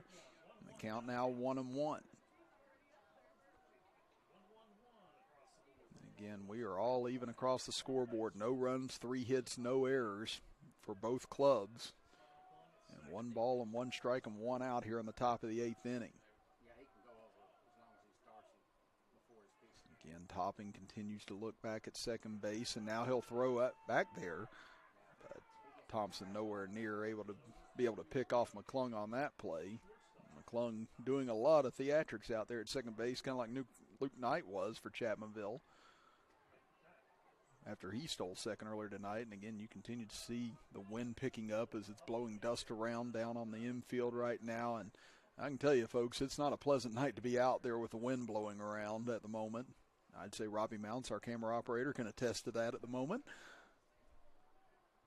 We appreciate him being able to brave through it up here on the roof. Fastball misses high, 2-1.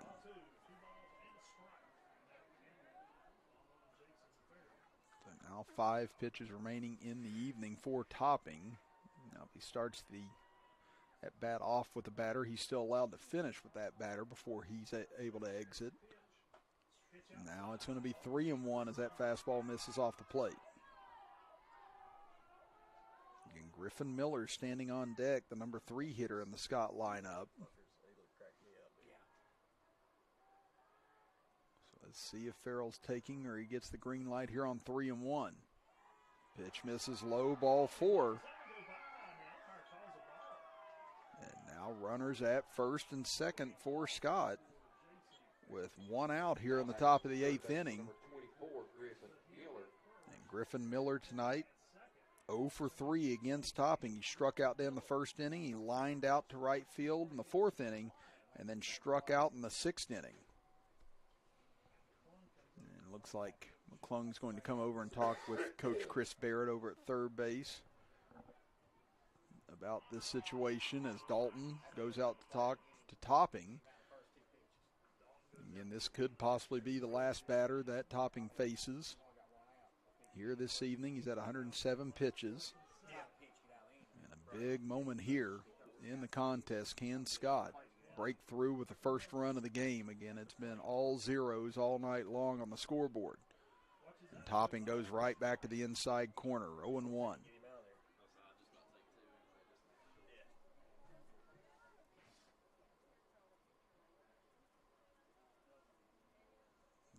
Sirgoin trying to sneak in behind McClung right now, see if maybe they can get a pickoff move. He'll go back to second base, swing and a miss, 0-2.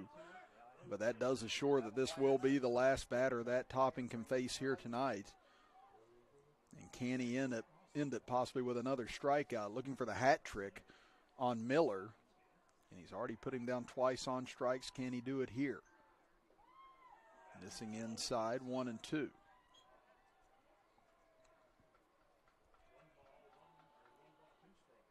McClung started out the inning with a single to center field. Then a walk to Farrell a moment ago. Here comes the 1-2 with 1 out. Fastball misses outside, 2-2. Now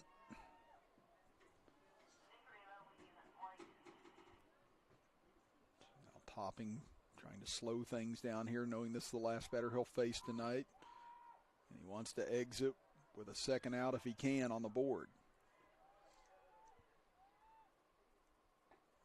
Missing low, and now the count runs full at 3-2. So Miller has done a good job of working this count back after Topping got ahead of him. Now a payoff pitch that could loom large with Andrew Farley likely taking over on the hill after this pitch. Swung on and lifted into left center field, hanging in the air, backing up, coming over, and a diving attempt made. And was it made as the runners tag up? It looks like it was caught by Knight or Butcher out there in center field. I believe it was Knight that eventually made the grab. And what a play by Luke Knight.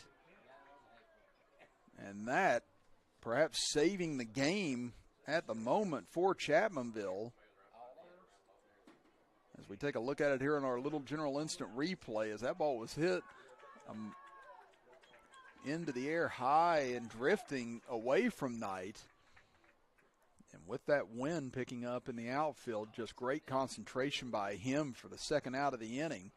As McClung tagged up from second base to take third base. So now the potential go-ahead run for Scott standing at third base, and Andrew Farley will take over on the hill for Jacob Topping. We'll step aside for a quick break and be back after this as you're watching Chapmanville Tiger Baseball here on Video Productions.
Andrew Farley now taking over on the hill for Chapmanville with 2 out.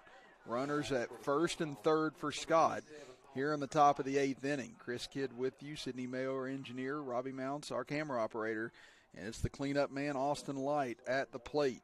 He's 1 of 2 tonight. He walked, struck out, and singled to center field his last time up. There's a fastball. Looked like it crossed up Dalton that time, as they may not have been on the same page with that pitch, but Dalton with a good adjustment, able to make the grab, and the count 1-1. And that's going to be the other aspect of this. Dalton's got to make sure he keeps everything in front of him. Boy, that wind is really whipping out there now as we take a look at the flag out in right field. Comes with an off-speed pitch and hits this one. Pop fly. Could it be playable over towards the Chapmanville dugout, and just hits the top of the dugout and out of play. And so that keeps Austin Light alive, trying to give Scott the lead here in the top of the 8th inning. Again, Jacob Topping, 7 2/3 inning work, only giving up 3 hits, 3 walks, and exits with 12 strikeouts, pitching a gem here tonight. But can Andrew Farley get Chapmanville out of trouble here in the top of the 8th and keep this game scoreless? The 1-2. Fastball misses low. Nice stop again by Dalton. The count stays or moves to 2-2 now.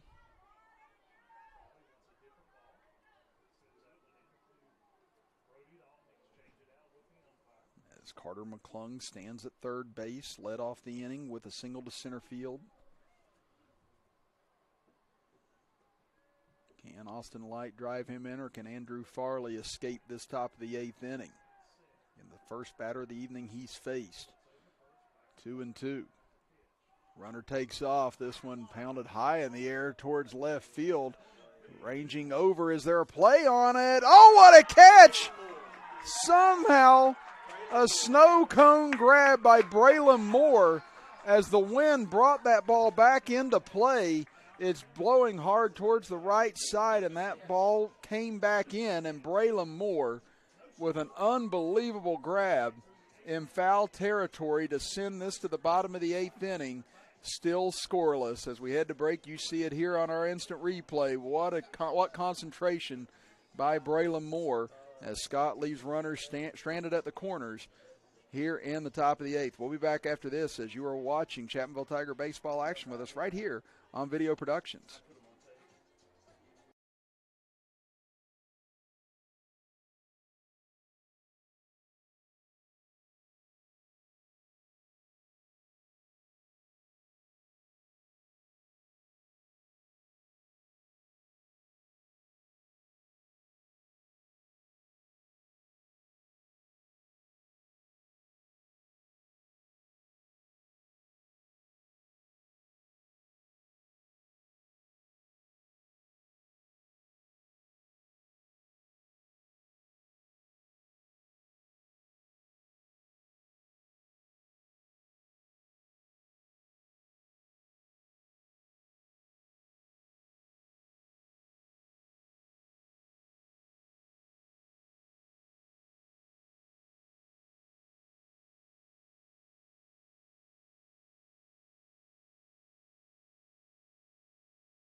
Chapmanville needs just 1 run to end this contest, but that has been very hard to come by tonight for either club as we continue to see nothing but zeros across the scoreboard. And it'll be the 8, 9, and 1 hitters for the Tigers to face Hunter Knoll this inning. Chris Kidd with you, Sidney Mayo, our engineer tonight, with Robbie Mounds up above here on the press box, our camera operator for tonight's contest. Sirgoing Falls behind 0-1, but that pitch misses high, 1-1.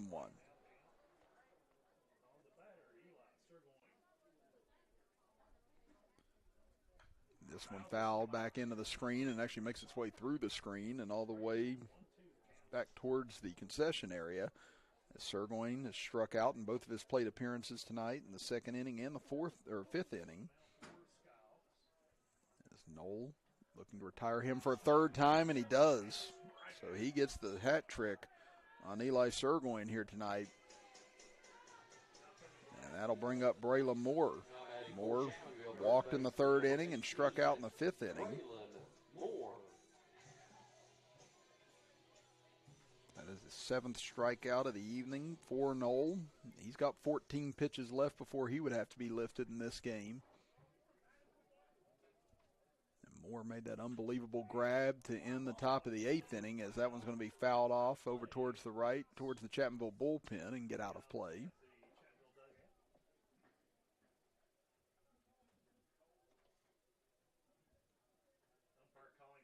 Again, this will cycle things back to the top of the order after Moore's at bat.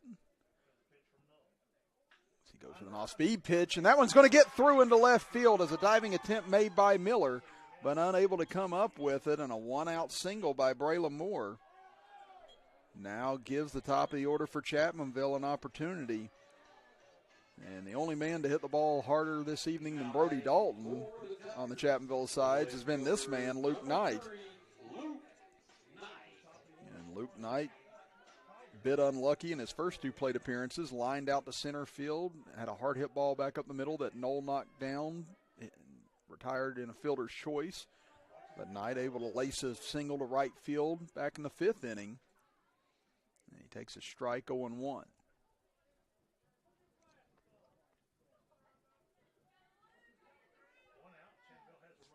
Moore at first. This one hit hard towards second, knocked down there, over to second for one, on to first, not going to be in time.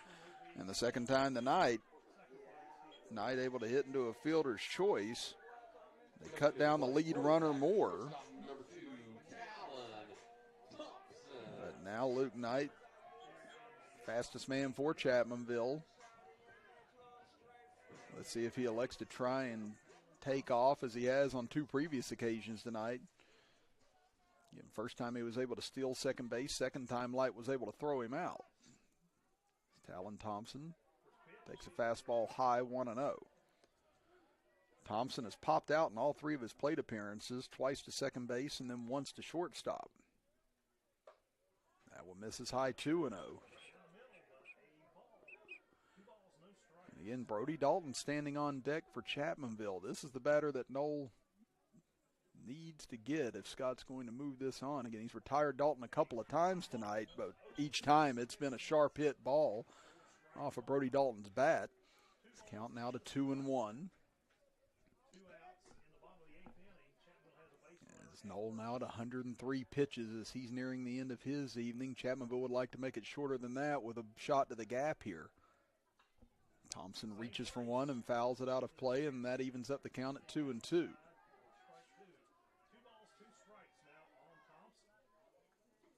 Knoll trying to pitch around a one-out single from Moore. One strike away from moving this to the ninth inning. Thompson able to fight it off and stay alive. So Brody Dalton brings out a couple of new baseballs to the home plate umpire. Keeping his catcher's gear on just in case we're heading towards the ninth inning here. As Knoll will step off.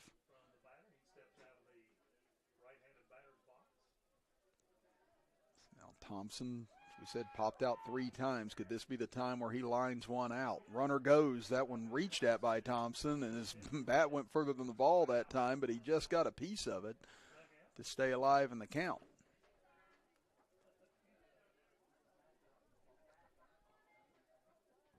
Thompson will come back, get reset here. As we said, this has been a pitcher's duel all evening long. Only 4 hits for Chapmanville, only 3 for Scott. Who will be the hero here tonight on either side? Noel will step off and look over at Knight. And again, Knight was on the run that time on that 2-2 pitch. So they want to be careful with him. As Thompson reaches for one and hits it down the left field line. This could be trouble. It gets into the corner. Knight rounds second, heads for third, and they're going to hold him up there as he slides in safely. And a 2-out double by Talon Thompson puts the winning run at third base for the Tigers. And I would imagine there's not going to be a chance in this world that Brody Dalton's going to get a chance to swing the bat here. I'd say you're going to be looking at an intentional walk situation. As Dalton is 1 for 3 tonight, nearly went yard in the first inning. And then next time up, lined out hard to right field, then lined out right to the first baseman his last time up. But I'd be completely shocked if Chris Barrett elects to pitch to Brody Dalton in this situation. Trey Butcher would be the man after him. Butcher's 1 for 2 tonight. He was hit by a pitch, doubled to left field in the fourth, and then grounded out to first his last time up. But Coach Barrett talking with his club right now, and Hunter Knowles stands at 107 pitches.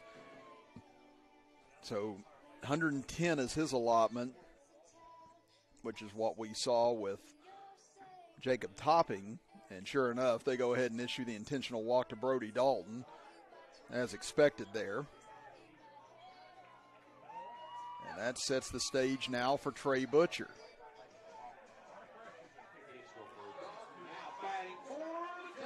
And you hear the Chapmanville crowd coming to their feet and cheering.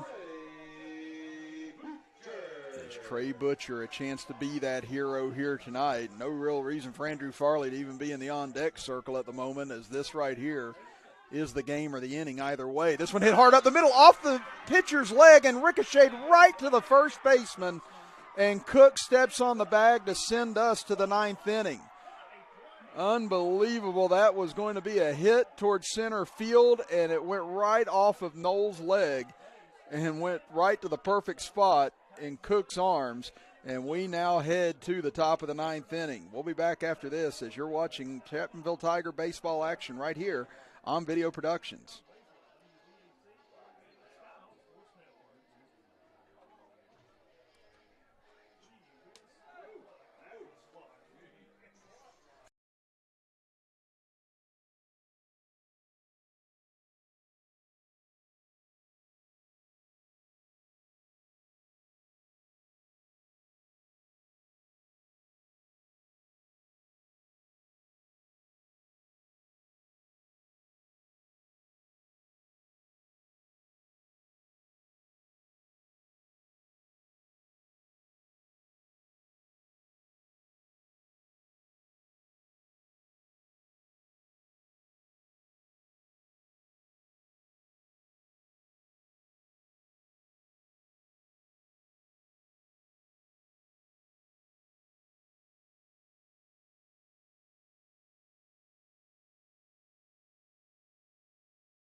Top of the 9th inning we head as Scott able to escape a bases-loaded jam with a bit of luck last inning as Trey Butcher hit a sharp hit ball right back up the middle, went right off of Hunter Knowles' shin and over to Sam Cook at first base. So what a pass it was that time to keep this game moving.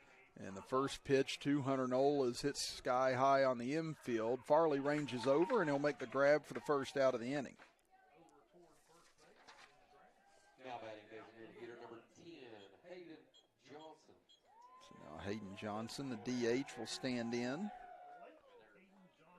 as Andrew Farley is taken over on the hill for Jacob Topping. And there will have to be a different pitcher coming in next inning for Scott. Noel will be able to face at least one batter in the bottom of the 9th inning.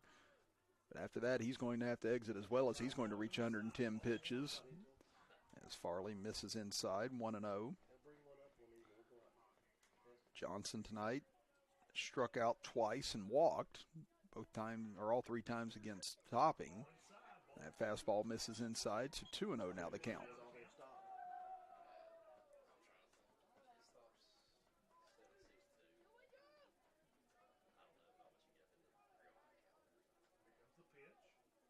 Another fastball, this one lifted high in the air into left center field. Wynn playing with it, coming over and able to find it as Butcher for out number 2. Now batting for Scott, number 5, Sam.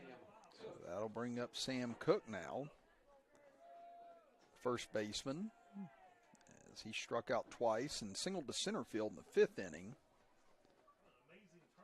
So one of the 3 hits tonight for Scott, 5 hits for Chapmanville. As Farley pumps in a fastball, 0-1. And again, it is getting colder and colder down on the field right now. As we said, the wind picking up, a little bit of rain here and there as Cook fouls it off. And Farley quickly gets ahead, 0-2. Definitely want to give all these fans a lot of credit for braving this tonight. It was cold just getting over here earlier, and it's definitely gotten tougher ever since then. And now 1 strike away is Farley from keeping this scoreless and going to the bottom of the 9th inning, but misses low, 1-2.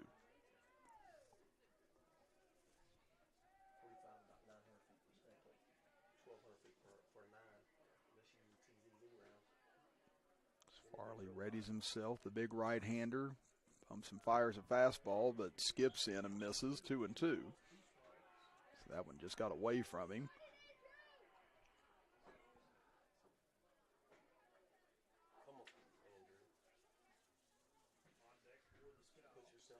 So again, can Farley have a 1-2-3 inning here and try and keep the momentum going for Chapmanville that they started to build last inning? This one laced into shallow center field, and that one will fall for a hit.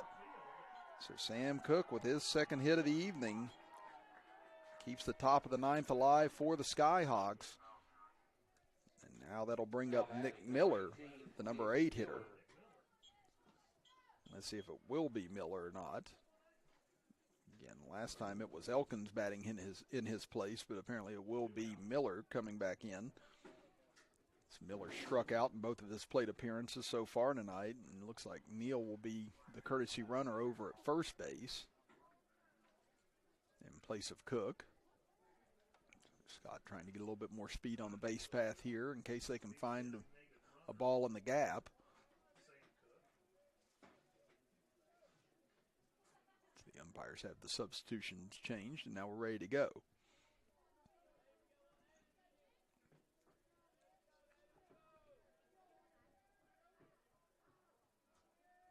First offering from Farley, swung on a miss as he blows a fastball by Miller.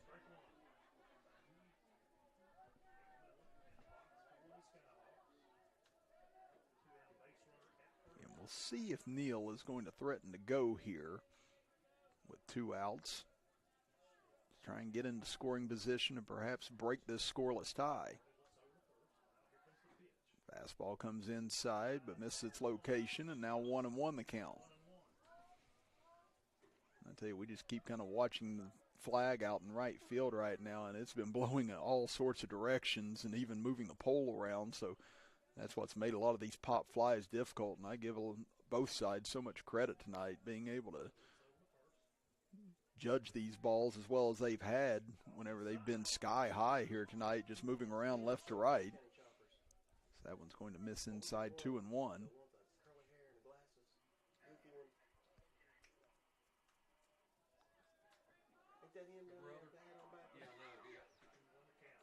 Farley trying to stay in the count here as it's moved to 2-1. That one's going to miss a little high, 3-1. So now we'll see if Miller is given the green light here, or if he takes as Farley. It's lost a little bit of control here in the last couple of pitches. So on deck will be Carter McClung, who had a hit in his last plate appearance for Scott.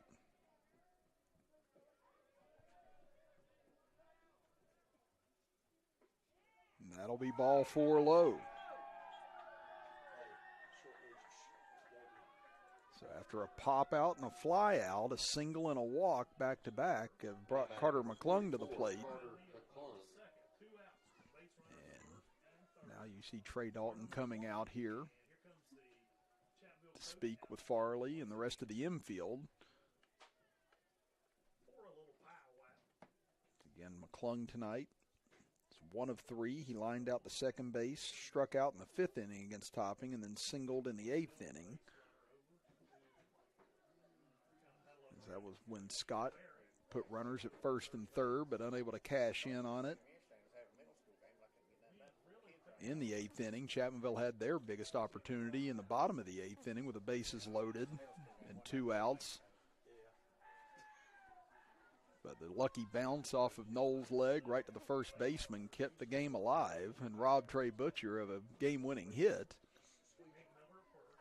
And now can Scott capitalize off of that fortune, as Farley will stay in here to pitch to McClung. That's the number 9 hitter in the Scott lineup. As Farley takes a look out at second, winds and delivers, and that'll miss low, 1-0. So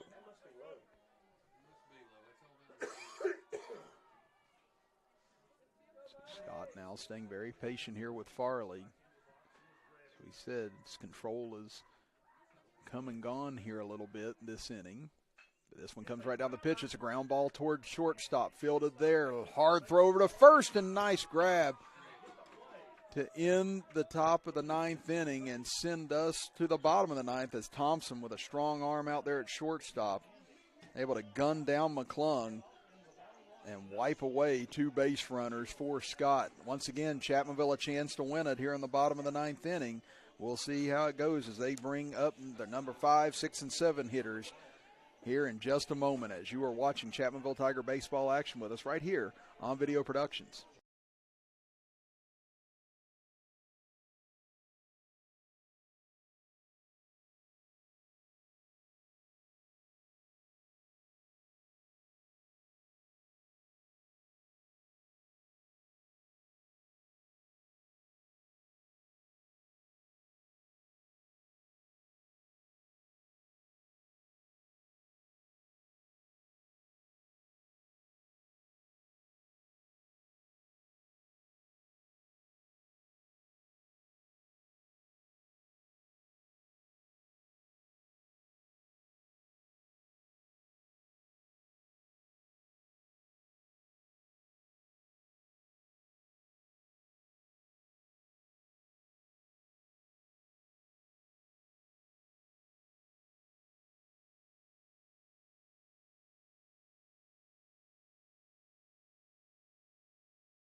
Well, you're not mistaken, folks, if you're just joining us. We still have zeros across the board as we are in extra innings in the bottom of the 9th inning now. And Chapmanville trying to find a way to scratch across a run, and they finally get a chance to do it without having to deal with Hunter Knoll, who has exited the game after 108 pitches. Chris Kidd with you, Sidney Mayo, our engineer, with Robbie Mounts. Frostbitten up on the deck here, the press box, filming tonight for us as first pitch swung and a missed, 0-1. And Jamie Thompson, the loudmouth, right beside me. It is Hayden Johnson on the bump now for the Scott Skyhawks. His first pitch was in for a strike. Again, nice sidearm delivery. Definitely a change from Knoll from what they've seen over the last 2 hours. It's count now 1-1. Farley tonight struck out, popped out to the catcher, and then struck out again in the 7th inning, and he takes strike 2. And you could hear the displeasure from some of the Chapmanville fans as they thought that pitch wasn't on the plate. And now they count 1-2. This one hit high in the air to right field, backing up on it as Sharps going towards the line, and doesn't look like he can get there as it just slices foul. Yeah, that ball just kept curving and curving off the bat of Farley that time. Looked like Sharps had a play on it at first, but the wind just kept carrying it. So Farley will come back and do it again. And Farley with a lot of power, just hasn't been able to line one out here tonight. Could this be the time? Misses inside, 2-2. You could hear the Scott section that time not happy with the call. They thought he had painted the inside corner. Now a 2-2 offering to Farley. Swung on and hit between short and third. Going to get through, and the leadoff man is on as Farley finds the hole along the left side. And now once again an opportunity for Chapmanville. They've had so many here tonight and not been able to cash in. And that'll now bring on a courtesy runner for Farley. So it'll be Eli Messer taking over at first base for Farley, who gets the job done with a single. Now Joey Canterbury will stand in. Canterbury 0 for 3 tonight, flew out to center field, struck out in the 4th inning, and then grounded out to third his last time up. So let's see if they have him potentially bunting here. Miller is in on the third base side, anticipating just that. Canterbury does square. Curveball is fouled off back into the screen. Again, Johnson, more of an off-speed location pitcher, different from Knoll. Let's see if Canterbury is able to control one of these pitches and get one down on the ground to try and move Messer over to second base and put the winning run in scoring position. Messer out to a semi-lead over at first as Johnson checks on him. Canterbury squares the bunt and can't get it down again. And then these type of pitchers are difficult to bunt off of. Again, speed's different, location's different, viewpoint's different. But now Canterbury down 0-2. See if they make an attempt a third time or if he just goes back to try and swing away here. Miller still playing in over at third base. And he'll hammer one down the third base side. It's off the glove of Miller. Just enough, though, to keep the runners at first and second. So Miller, a great job of just getting a piece of that, or else that would have been down the left field line. And now runners at first and second and nobody out.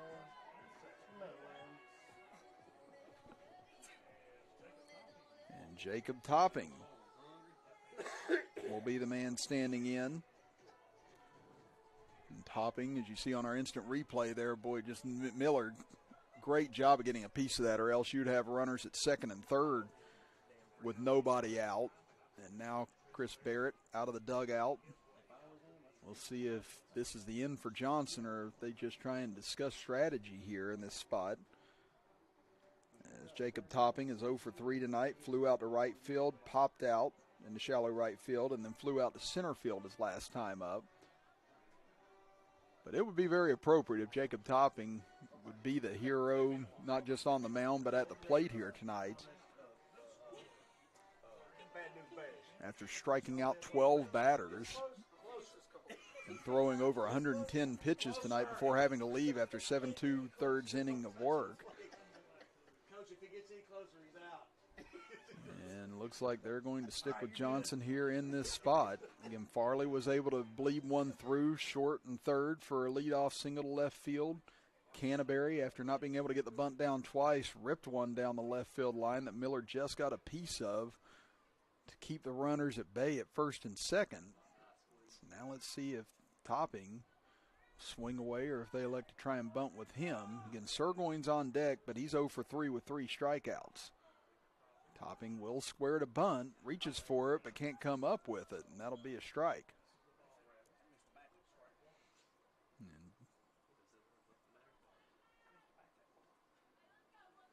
Didn't seem like Topping really got the barrel of the bat out there far enough that time, so let's see if attempt number 2 is any more successful for him. And trying to hold the runner at second as close as they can, but Topping does the job. He gets it down perfectly along the first base side. Johnson fields and throws to first to Cook for the first out of the inning.